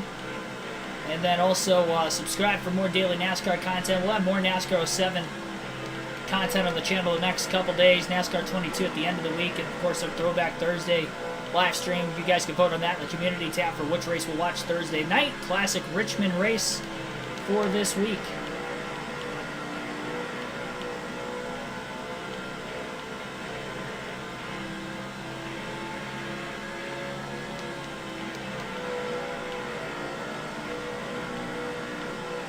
Seconds still ahead of Dale Jr. Was 4. It's been cut down over about 12 laps. That pace though is still going to be about another 36 laps or so before Dale Jr. catches back up to Mark Martin. At that time, Martin's going to be about maybe 30 laps out from his stop. So the big thing is right now, you just got to keep this green as long as possible because you get a caution. Dale Jr. is going to probably eat Mark Martin alive on slightly fresher tires. Not even like Mark short pitted. I think they just pitted during that second caution earlier, and some drivers stayed out.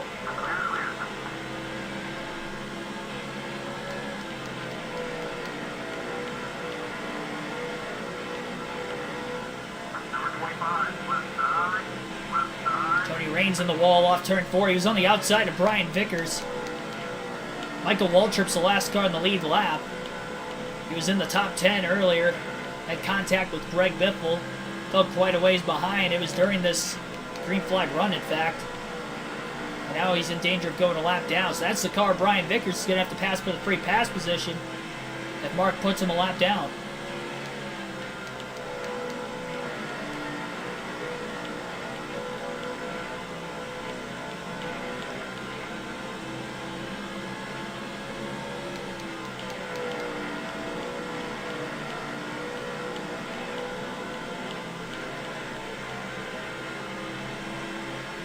I will say Mark Martin's been very good on the restart so far today. Not something we were really able to say in the first 2 races of the season, but been getting good launches in today's race. I remember when I played this game on the PSP, this, Charlotte, and Pocono were like my worst tracks.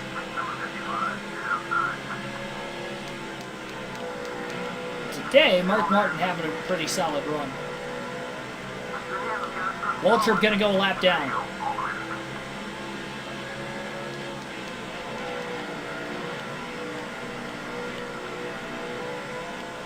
Vickers going to have to try to get by the 55 car now. They battle to be the first car 1 lap down. Michael Waltrip has it for the time being.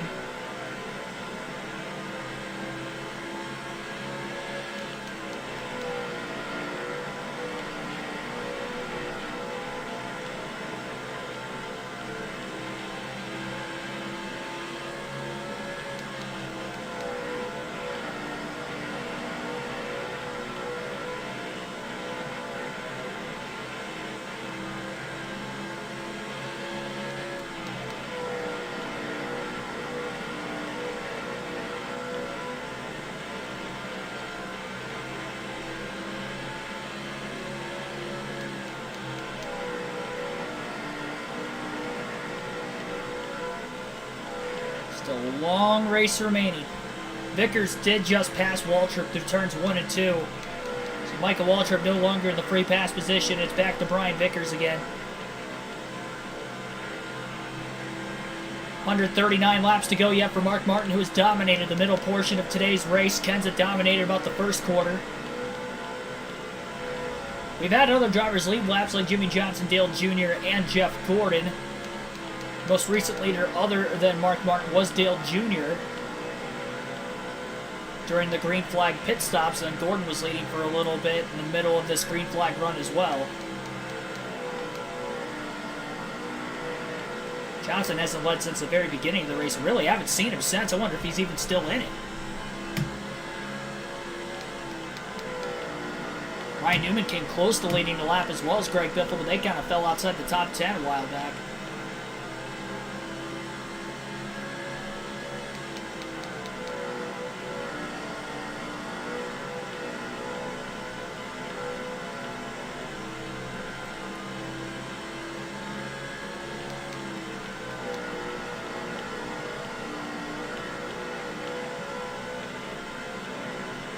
Oh, yep. Big catch on the apron that time for Martin. Second time he got really, really loose off of the exit of a corner when he clipped the apron. Oh my gosh, just did it 2 corners in a row. That is not something he needs to have happen, because he's trying to manage this gap over Dale Jr. He's got fresher tires on him. Michael Waltrip gets back around Brian Vickers, still battling for that free pass position.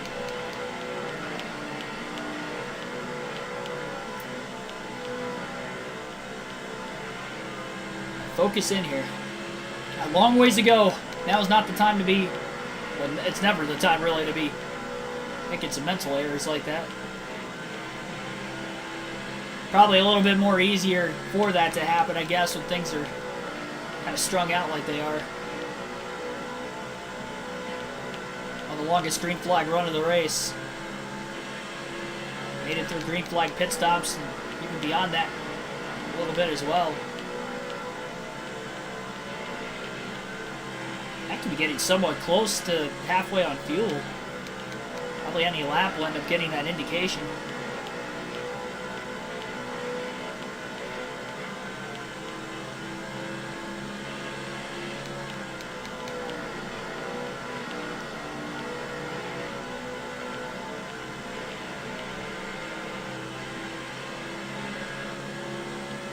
.3 second lead still.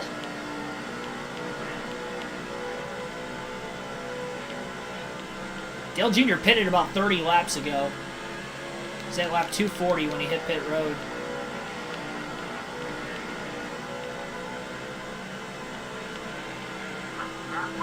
There it is, halfway out of fuel.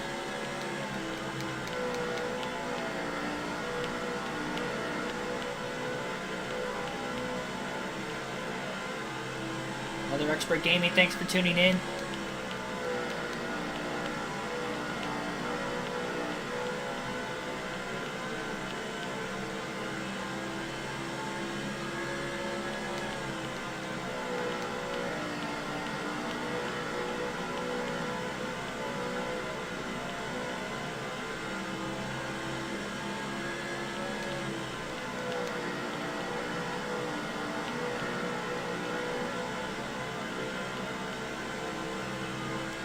Petty scrapes the wall off of turn 4. He's a couple laps down right now.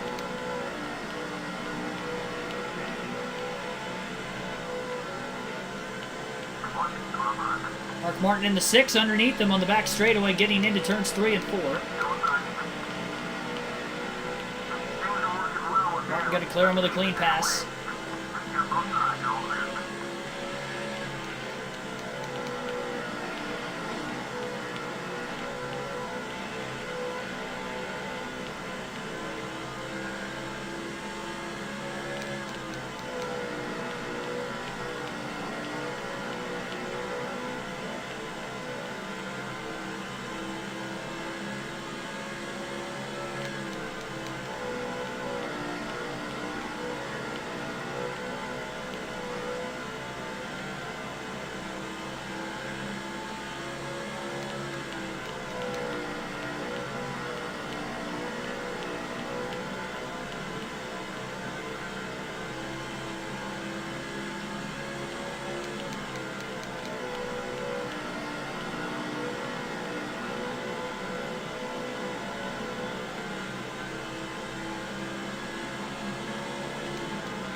Dale Jr.'s cut that lead down to about 9/10 of a second at the start-finish line that last time by. His teammate, Paul Menard, right in front of Mark Martin now. He's going to try to hold Mark up. Maybe allow for Dale Jr. to try to close in. No chance there for Menard, who's already a few laps down, though. Lose another lap as Martin got around it pretty easily through turns 3 and 4. Drop off the apron. Wash the 6 car a bit wide off of turn 2. Kept it off the wall, though. Martin would like to hold on to the lead until he hits pit road. It's going to be right around lap 220 he's going to hit pit road. Not going to push it quite as far this run. Means we haven't had a caution yet, and if we get down to 108 or less laps to go, and we get a caution, then Martin will just pit during the yellow for his final stop.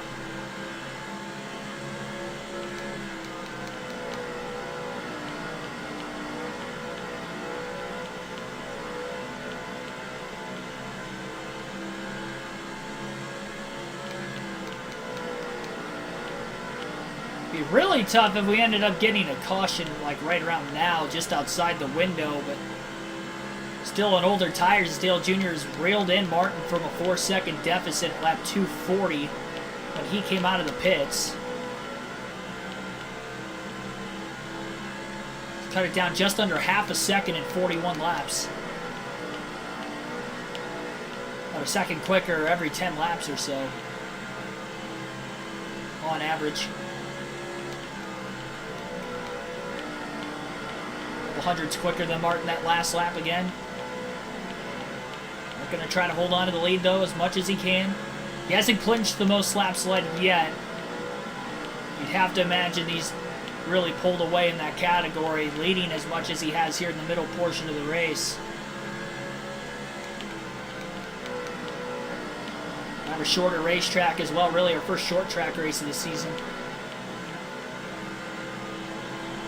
Definitely pulling away.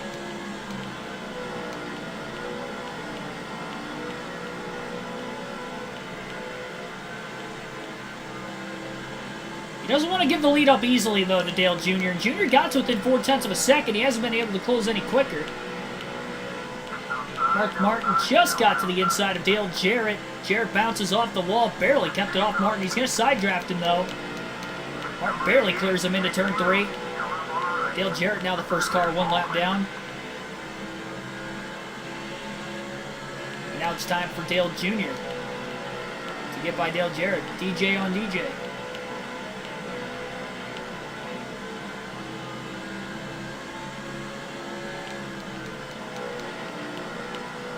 Jeff Green gonna pit. A couple other cars on pit road as well. Both the Evernham Dodges of Casey Kane and Jeremy Mayfield are in. So we're starting to see some green flag pit stops starting. This driver's probably gonna have to pit one more time to the end of the race. We have quite a few that can make it on one more stop, though, including the top 2 right now of Mark Martin and Dale Jr. Martin will pit before Earnhardt, though. He's gonna have to. 109 with a big block off of turn 4 as Martin just got underneath him. David Stremme staying wide on the outside. Martin kind of clipped the apron there down towards the bottom. Barely clears both cars as they merge off of turn 2.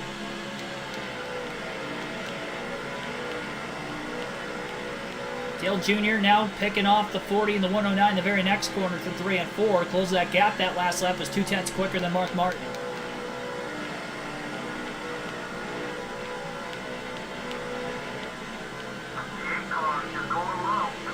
No adjustments made for Martin during that last stop. First stop, they took a little bit of air pressure out of it. Dale Jr. is right there. All over Mark Martin's back bumper at the start-finish line that last time. Still 112 laps to go. Matt Kenseth's in the pits right now.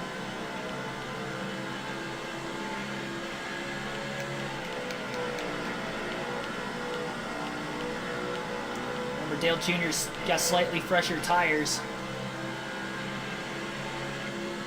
than Mark Martin.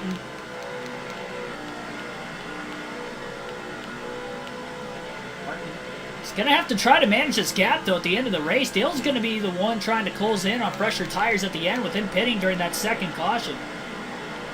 Who would have thought this race would have went green all the way to the end, over 250 laps. If it does, this could really play into Dale Jr.'s hands right now. He probably doesn't have a chance to lead the most laps over Mark Martin, so there's no real incentive for him to really battle him right now. He knows that Mark's going to pit. He's going to lead soon, and then he's just got to attempt that he could run him back down into the situation at the very end of the race and put a lot of pressure on him. And Mark's going to have about 80 lap old tires at the finish. Jeff Gordon coming out of the pits. He's getting up to speed. I think he's going to get in the way of Dale Jr. Mark Martin clears Gordon going into turn 3. Gordon slides up right in front of Earnhardt. That's going to slow Dale Jr. down a little bit. Gordon going to be on fresher tires in the 8 and the 6. Dale Jr. gets underneath of him, though, off of turn 4.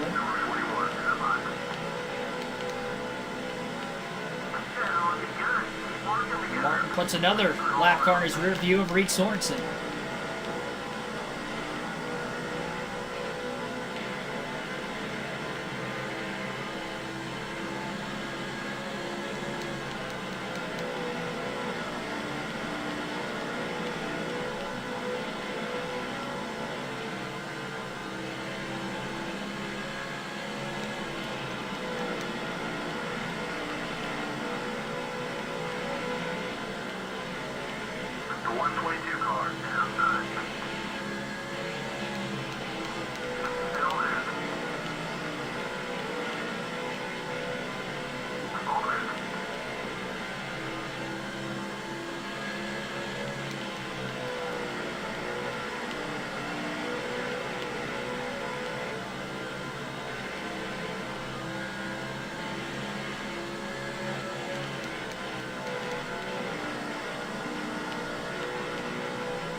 Taking gas left at this point in the run right now for Mark Martin.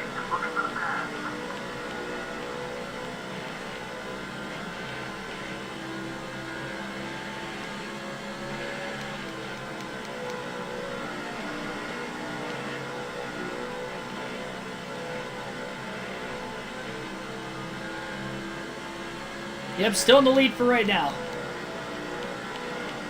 Dale Jr. in second right there.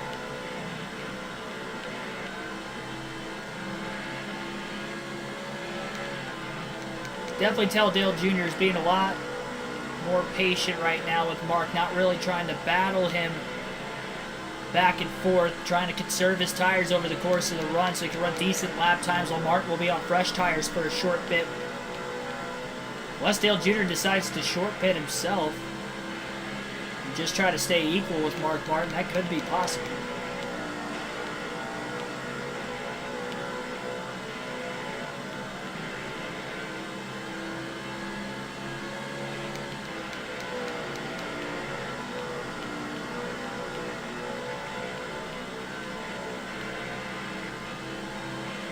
A lot of racing, though, still to go.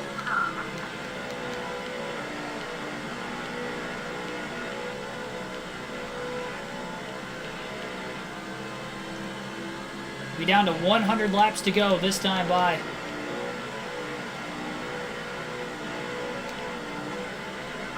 Martin went a bit wide. Dale Jr. might have had a chance to get there. He just couldn't. Oh, now he overdrives turn 1. Somebody got in the wall off turn 2 recently. Trail of smoke heading into that concrete wall off the exit of the corner. No caution. Caution came out now. I guarantee everybody would pit, knowing they can make it on fuel to the end. A couple other drivers on pit road as we speak.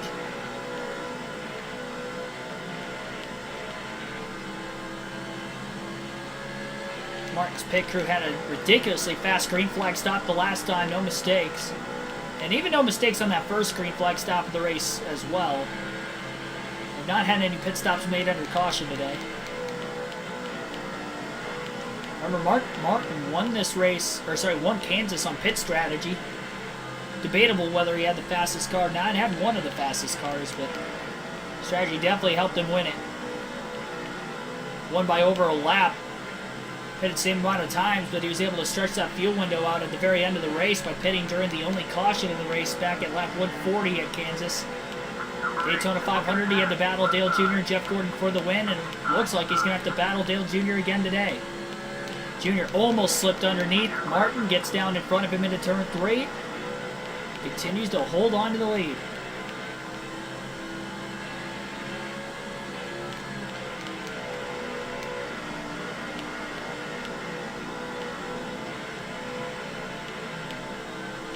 stellar run for Mark Martin.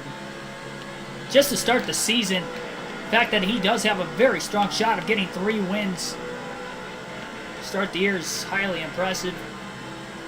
You don't know what the momentum will be like as this custom schedule season wears on. It's a season-long points format. It's good to get these races off to a hot start. Something I've not been able to do in these EA Sports games is get off to a good start.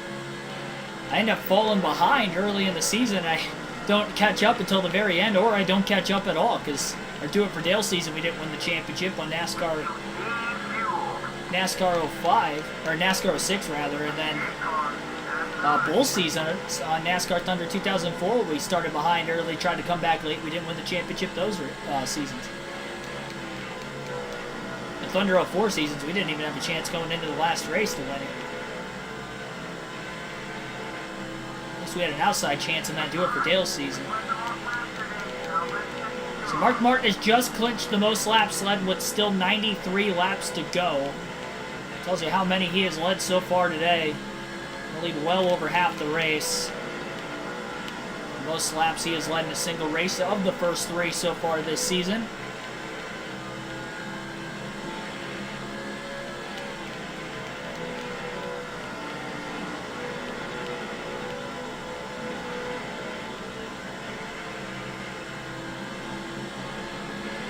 So the plan will be to pit at lap 220. He's not going to take this as far as he has before. I will say he's burning that right front tire up more during this run than what he has up to this point in the race. It's in the yellow in the tire wear indicator. When he reins up against the wall in turns 1 and 2, he's hit the wall quite a bit today. We've caught him quite a few times during this green flag run as well.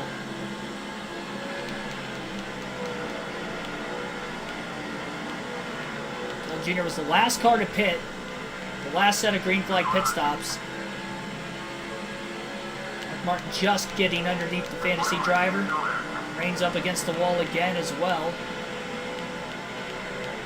Mark Martin gets underneath.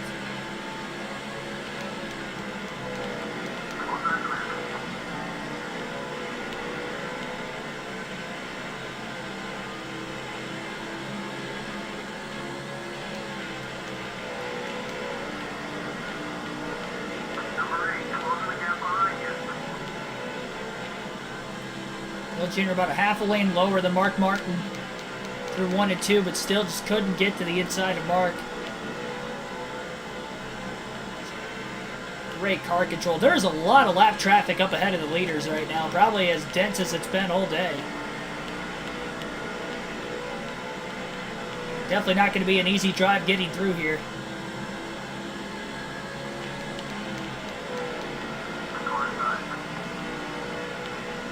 Dale Jr. on the inside. Little contact off of turn 4.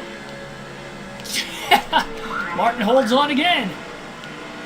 I got a little loose, I'm not going to lie, but then once I made contact, it was hard to get off of him. Jimmy Johnson creeping in out of nowhere. I don't know if he's pitted or not already, but he hasn't led since the very beginning of the race today. I'm curious as to if he was even still in the race, because it had been so long since we've even seen him on the track.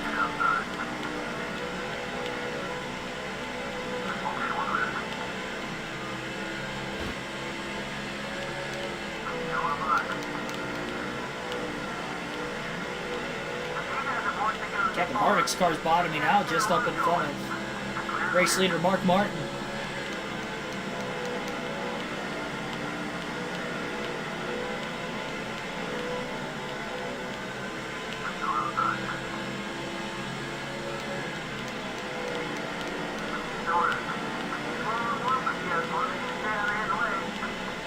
Riggs goes another lap down.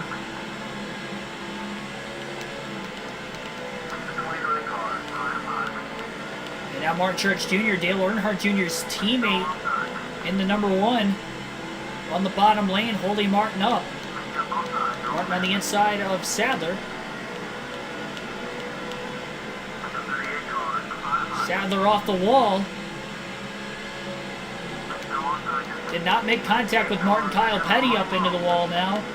Here comes Dale Jr. trying to get to the bottom. Oh my goodness, that was close. Martin holds clear barely off turn 2.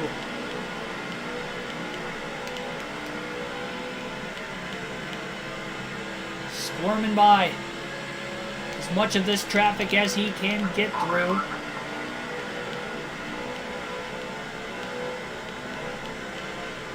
Incredible cat and mouse game going on between Dale Jr. and Mark Martin.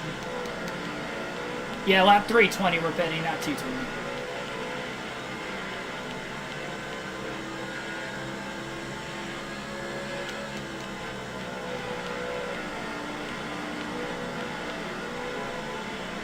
Scheduled pit stop will be this time by for Mark Martin. So he will be coming into the pits. It'll be a 4-tire stop. Wow, that really grabbed and pulled when we got down to the apron that time. But Martin is in. No adjustments, 4 tires and fuel. The money stopped for the 16 today. They'll go a lap down for the meantime until Dale Earnhardt Jr. pits. Now he's going to have to just put together some fast laps again, trying to get that time back on the fresh tires. Get as big of a lead as possible. Dale Jr. is going to try to run him down to the end of the race on fresh tires once again. He got to him, but then once they got over 50 laps of the run, the tires were pretty much evened out. So it's tough for Dale Jr. to pass him. He never could.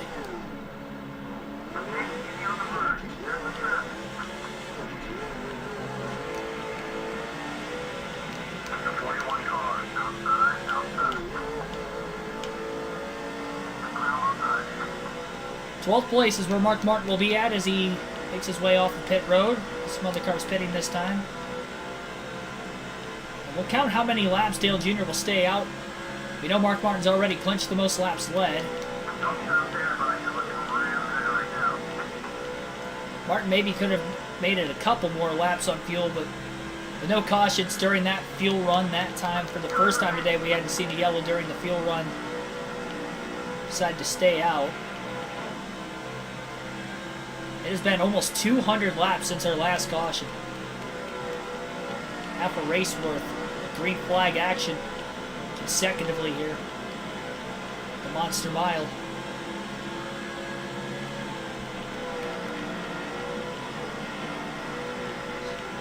Nasty cars of Mears and Sorensen will hit pit road at the same time.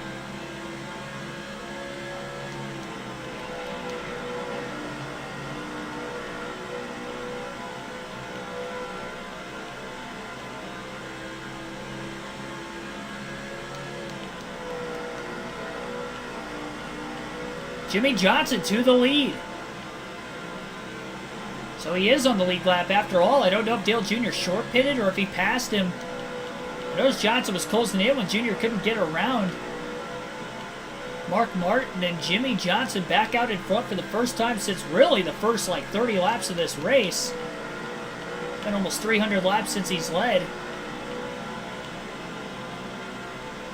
A lot of smoke off turn 4. No yellow, though. We stay green. That would have trapped Mark Martin a lap down. He's in 5th right now. Really needs this to cycle through. Johnson just hit pit road. Dale Jr. back to the lead. Short lid for JJ.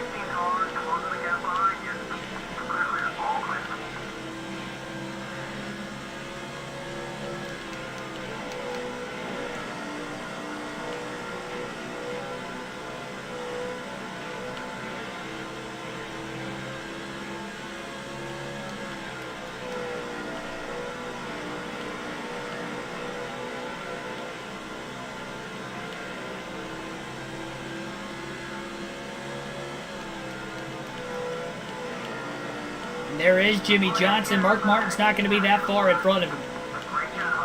Tires are fairly equal, though. I mean, Martin only pitted about 7 laps before Jimmy Johnson. So the 48 Lowe's Chevrolet is in contention here still. The longer Dale Jr. stays out, the more time he's going to lose because he's not going to have that much fresher tires than Johnson and Martin when he does pit. Unless he goes a substantial amount of laps longer than what he's already gone during this run.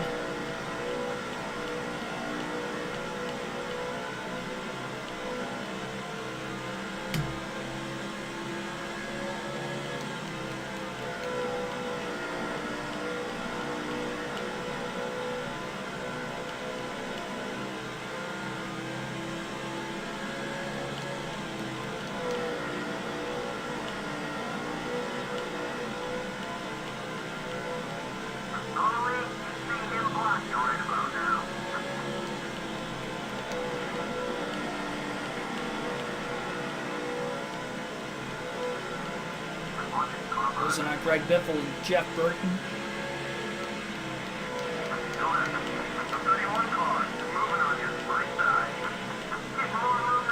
I'd be surprised if those two cars still had to hit pit road.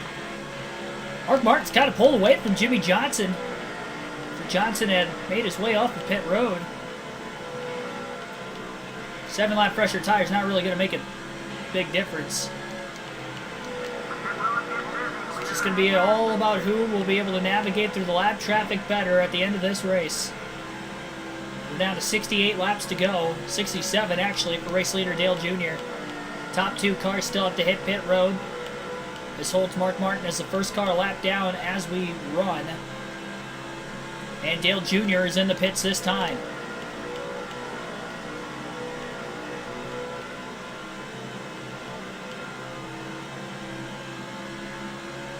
Martin now back on the lead lap.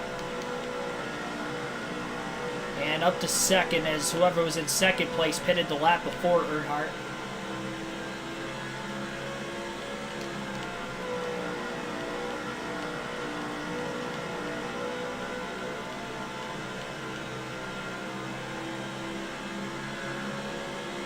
There's Earnhardt. Mark Martin to the lead. As expected, he was the first into the pits, so he's the first out. And he's able to retake the race lead. 65 laps to go, though, this time by. A lot of racing still left in this one. Denny Hamlin in the 11 FedEx Chevrolet. Right in front of Mark Martin. 2.2 second lead at the start-finish line that last time for Martin. Not sure who's in second between Jimmy Johnson or Dale Jr., to be quite honest.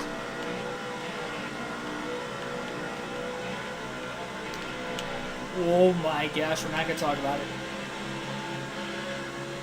That would have been bad. April kind of pulled me to the left there that time. Tire barrier, we almost pulled a Kenseth. What was that, 2004 when he slammed the barriers at Dover? We would have hit it head on, though. At least he spun sideways into it. Still a 2.1 second lead. Martin didn't really have much speed scrubbed off, though, luckily, because of that. Dale Jr.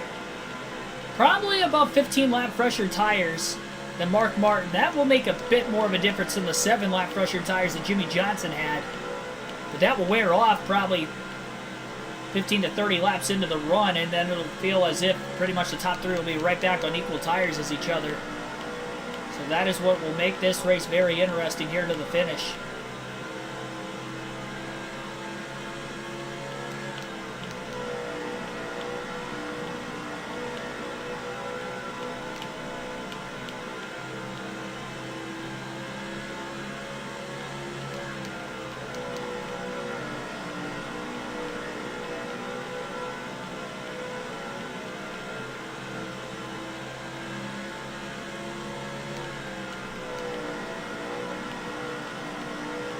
Not sure exactly how many cars are in the lead lap with this being way longer than any other green flag run in the race so far today. I thought that second green flag run was long, that went about 125 laps. This one's gone over 200.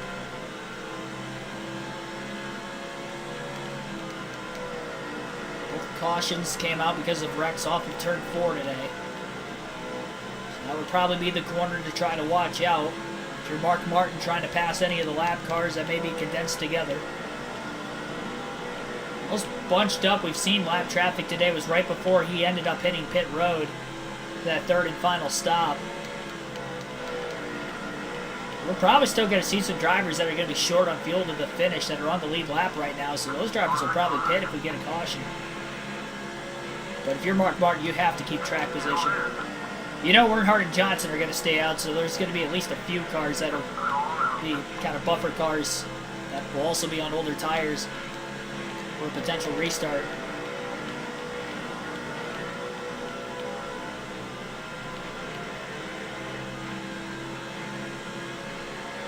Still 2-second lead. They haven't really closed in at all. It was 2.2. It's still 2.0 to 2.1.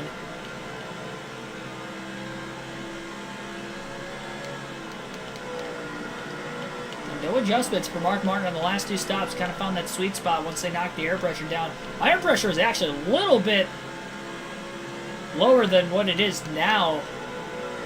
Back in practice, was kind of feels like still edgy, but not as edgy as what it was at the start of the race. Or where I had it for qualifying, because I pretty much had my qualifying setup in at the start. And try to tighten it up just a skosh. And been able to actually kind of maintain our gap. Definitely got quicker as a result. We ran our faster lap times during that last fuel run. We'll see if we can do that again at any point between now and the finish of the race.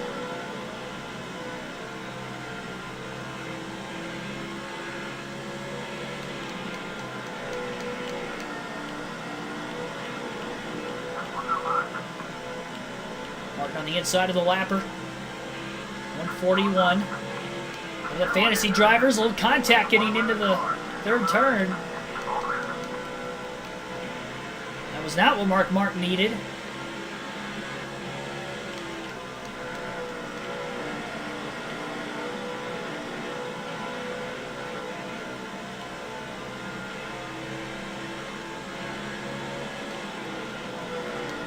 Kyle Busch, Jimmy Johnson's teammate. Again, Johnson's still in this race.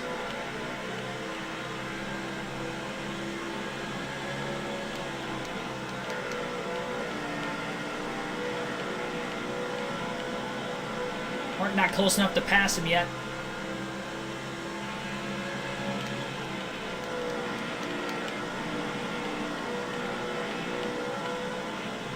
Busch right in front of the 6.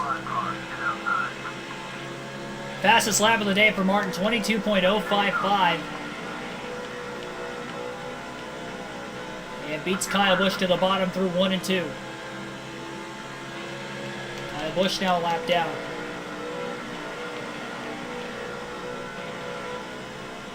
"50 laps to go." The Dover Downs.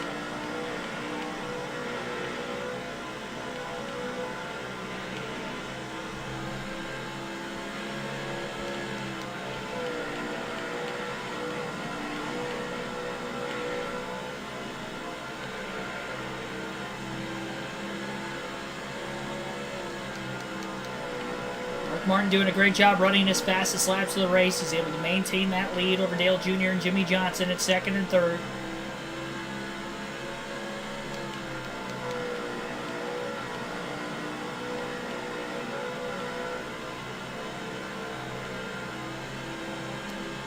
We'll alternate through the different camera angles one final time in today's race.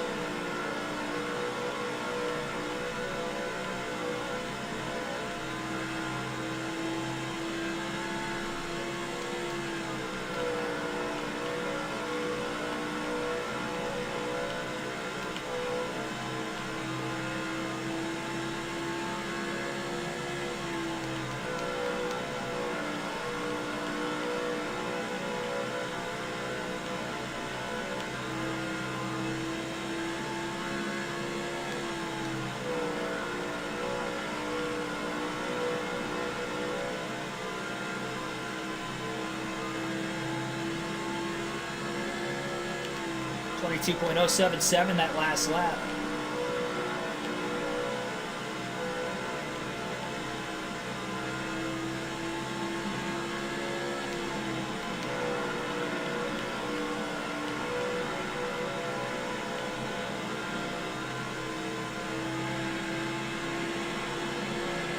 Closing in on the 109 car. Car's already at least one lap down.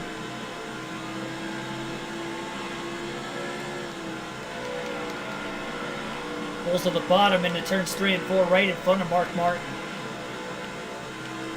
Martin getting a pretty good drive off. He'll get to the inside of the 109 down into turns 1 and 2. And he'll make the clean pass.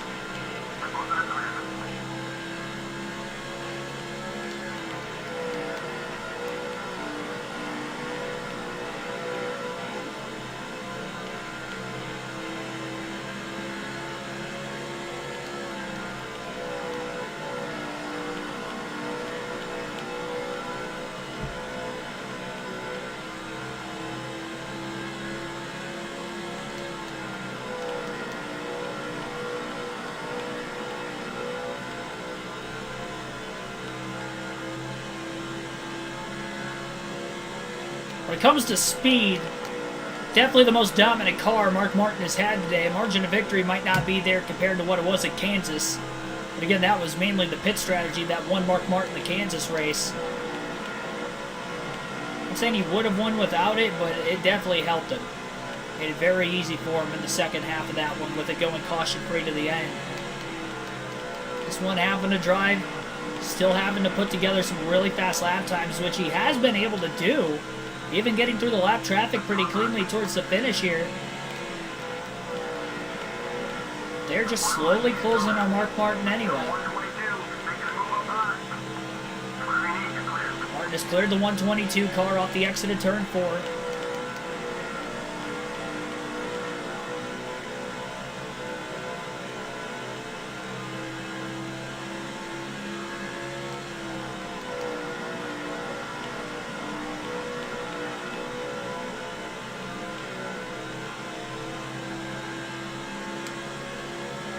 Johnson and Dale Jr. still a little bit further back yet.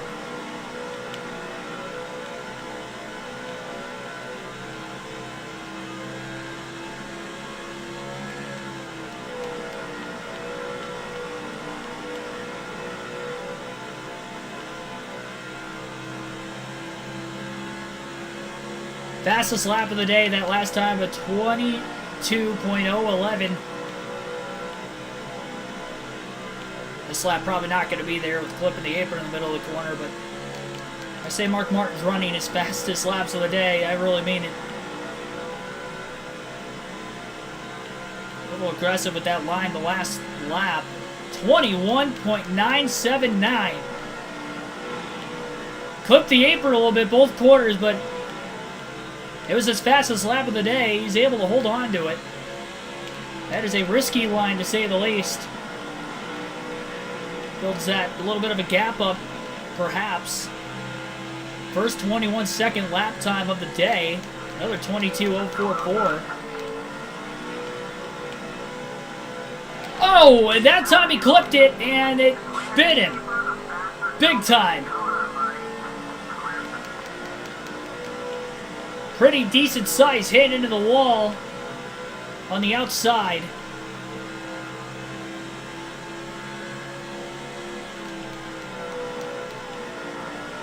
Wasn't trying to hit it, it just happened.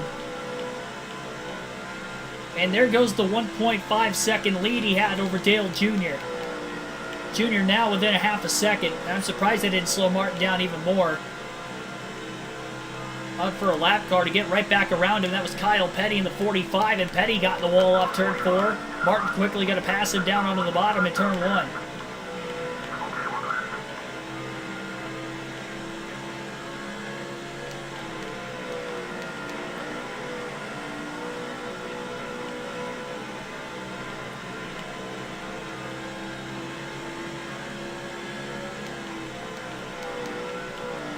Paul Menard, next lap car up ahead of Mark Martin. That's Dale Jr.'s teammate. Jimmy Johnson, still back there in third.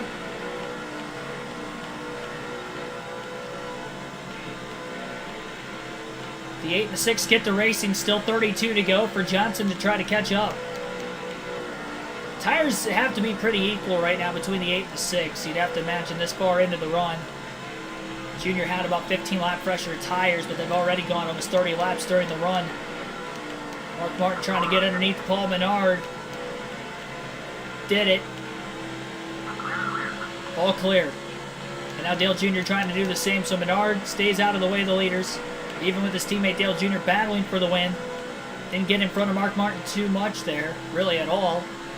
30 to go this time by. Back to the cat-mouse game we had before the last pit stop, where it's Dale Jr. and Mark Martin going toe-to-toe.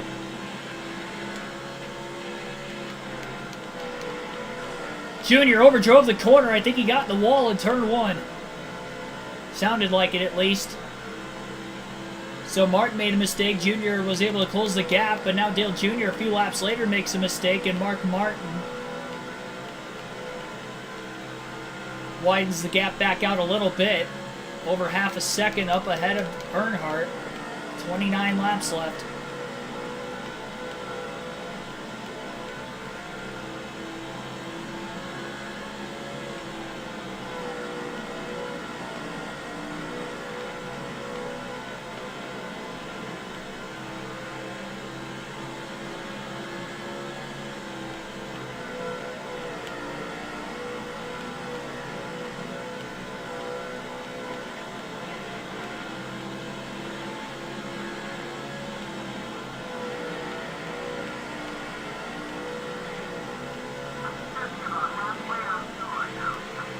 Fuel will be no issue for at least the top 3.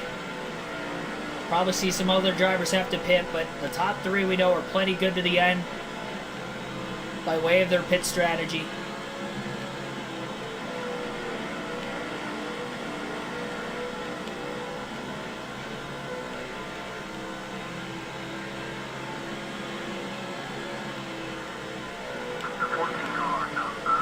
Martin making a little bit of contact with Sterling Marlin in the 14 car. Cost him a little bit of time.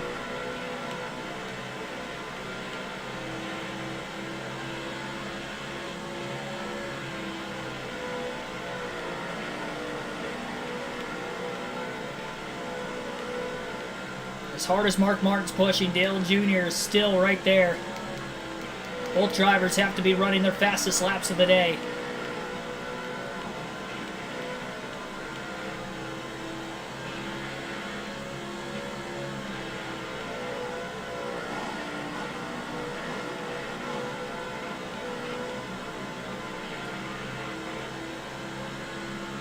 Jimmy Johnson just waiting to capitalize on a mistake back there in third.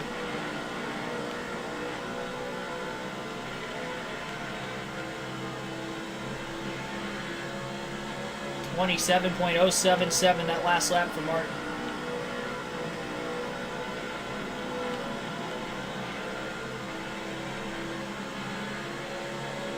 Gonna have to get by Sterling Marlin, rather David Stremme and Tony Raines pretty quickly here. He got a car on pit road.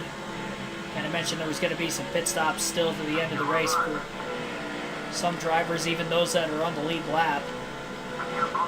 With the few you have to imagine are still on the lead lap as of right now. Can't be many.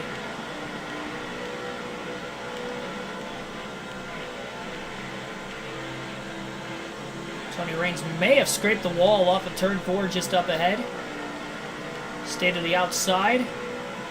Into turns 1 and 2. Mark Martin to the inside of the 96.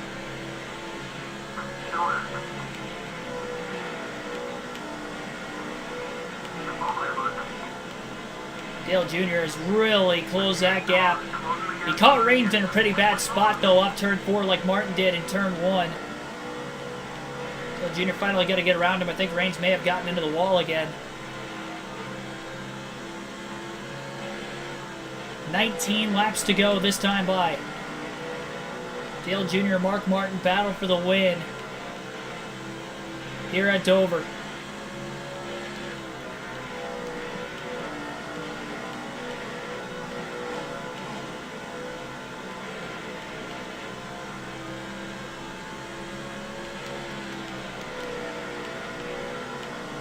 Of the pole this season. Martin with 2 wins through the first 2 races, trying to go 3 for 3.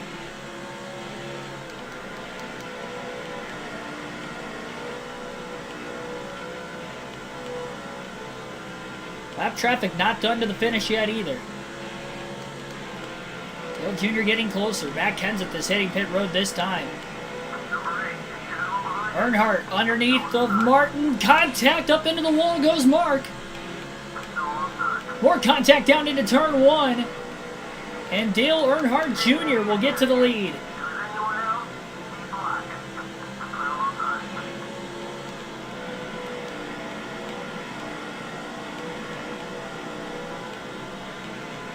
Only got around him one way or another.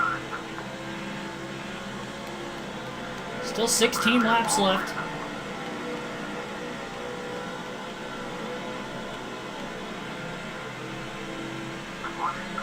Well, for Jimmy Johnson, Earnhardt caught Martin, but now they battle once again.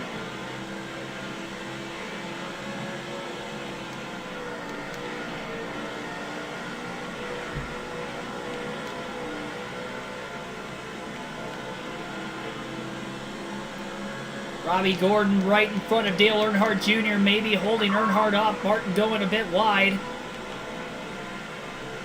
Potentially through the corner. Robbie Gordon up on the outside. Maybe too far wide that time, though, for Mark. Cut to the bottom in the middle of the corner. That costed him. He cut way too low.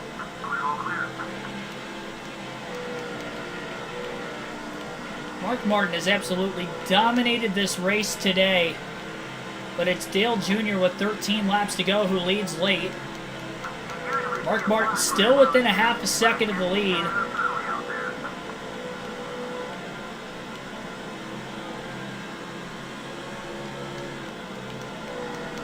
Kind of be a heartbreaker for Martin, even though he has won the first 2 races of the season.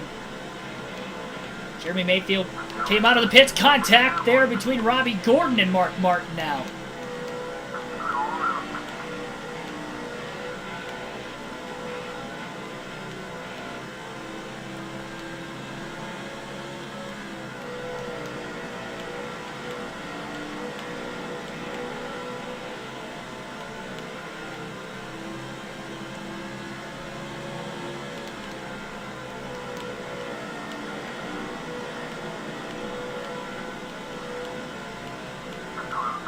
Mark to the inside of Mayfield.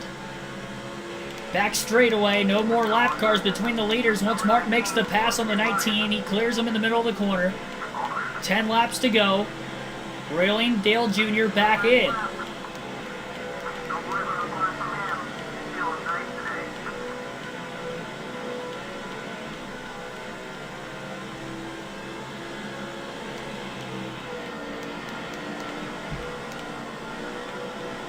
Three more lap cars up ahead. And you wonder if Mark Martin and Dale Jr. are going to catch him before the end of this race.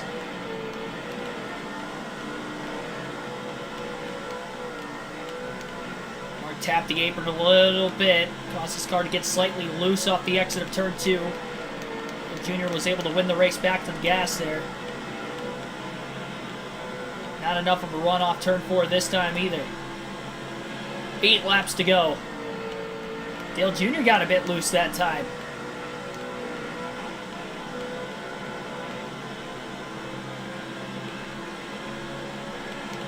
Got 3 more lap cars, and these will probably be the last 3 of the day.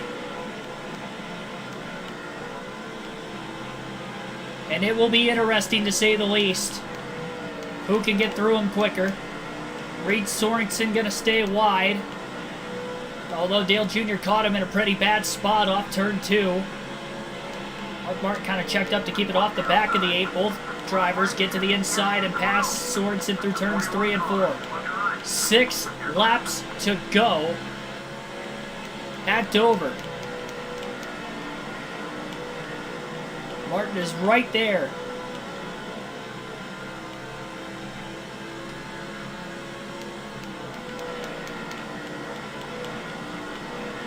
Junior caught behind the lap cars off of turn 4.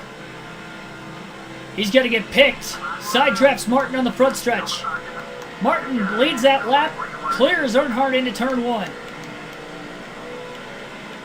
Trying to keep it off the lap cars to his outside still. Barely has Scott Riggs cleared into turn 3. Dale Jr. trying to get around him now. 4 laps to go for Mark Martin as he is back out in front late. They're dominating the race today. Dale Jr. has made this a fight, though, in the closing laps. Jimmy Johnson in third, a ways back still, and here comes Dale Jr. down to the bottom. Martin got loose in the middle of the corner. He went wide. Jr. slams the door shut as he's clear. 3 to go. Martin dives himself, trying to cross Earnhardt back over through 1 and 2. Got a piece of the apron, got a little loose. And Dale Jr. holds on for the lead again.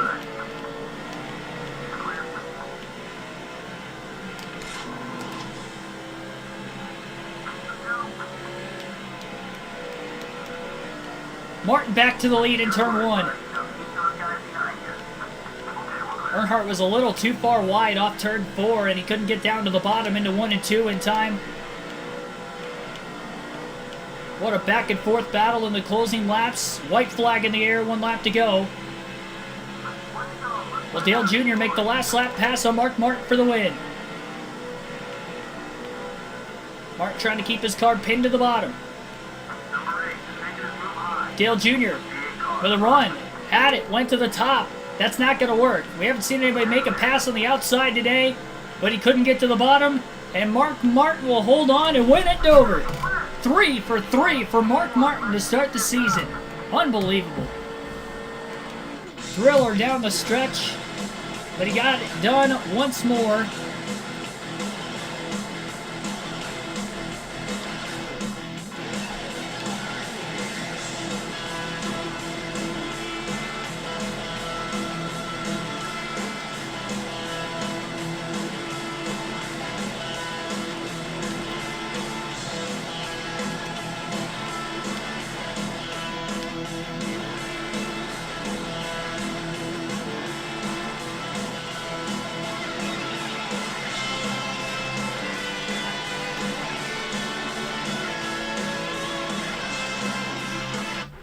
Take a look at today's top finishers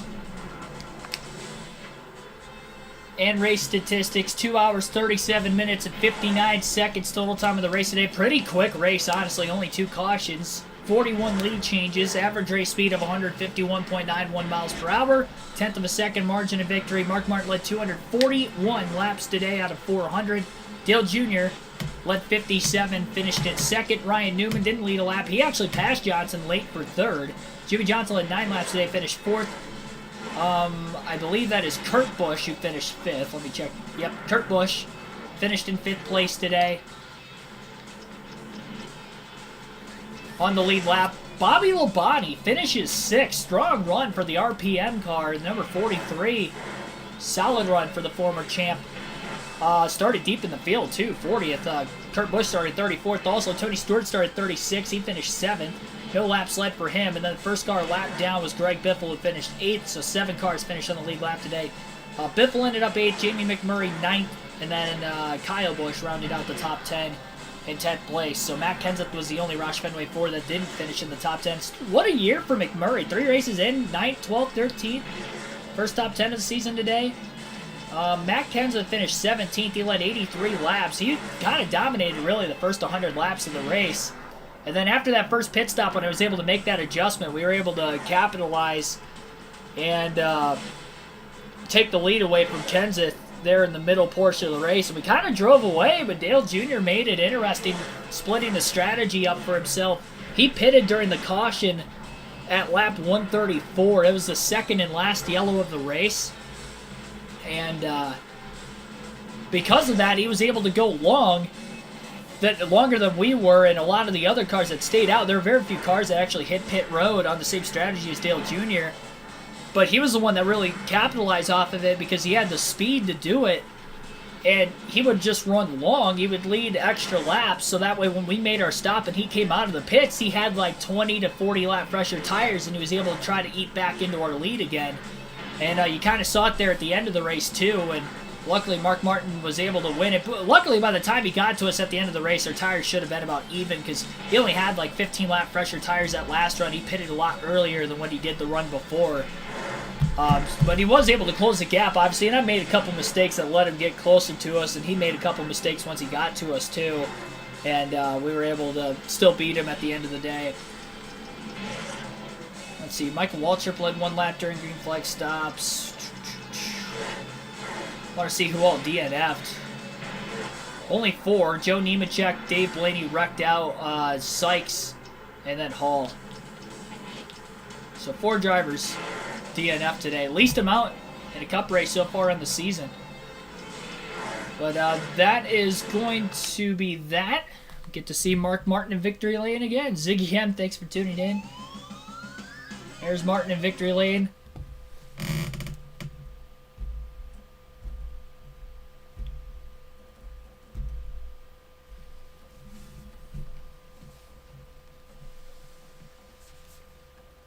Check out the early season point standing. Still going to be tight, even though I won the first 3 races of the season. Our next race will be the Food City 500 Bristol Day Race. For race number 4. That will be next week on the channel.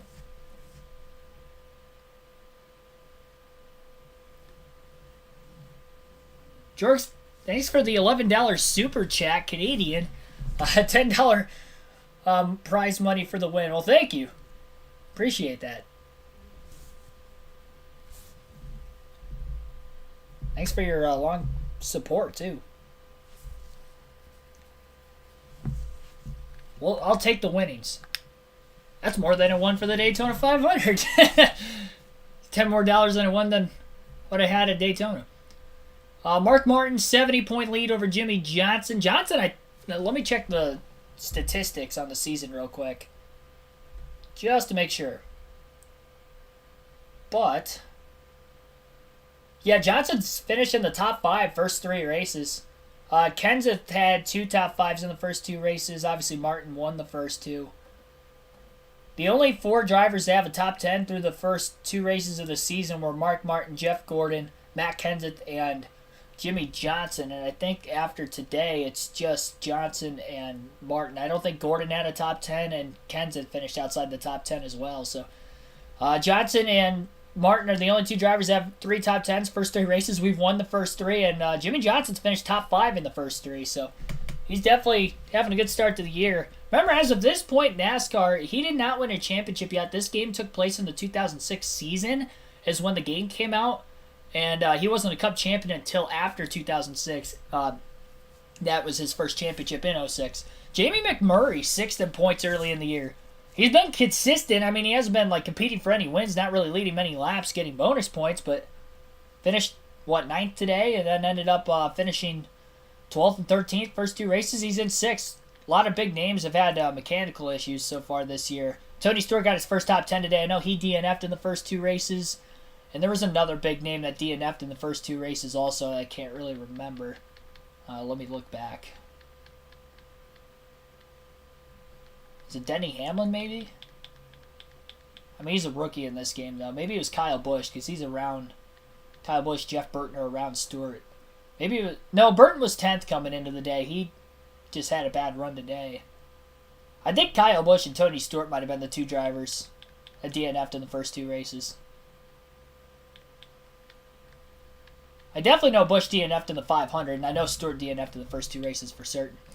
But that is going to end today's stream. Thanks for everybody tuning in. Again, thanks for that $10 super chat as well, Mike. Juanita Luna, thanks for tuning in. You are late. Yep, the race just ended, unfortunately for you, but you can always catch it back on the rerun.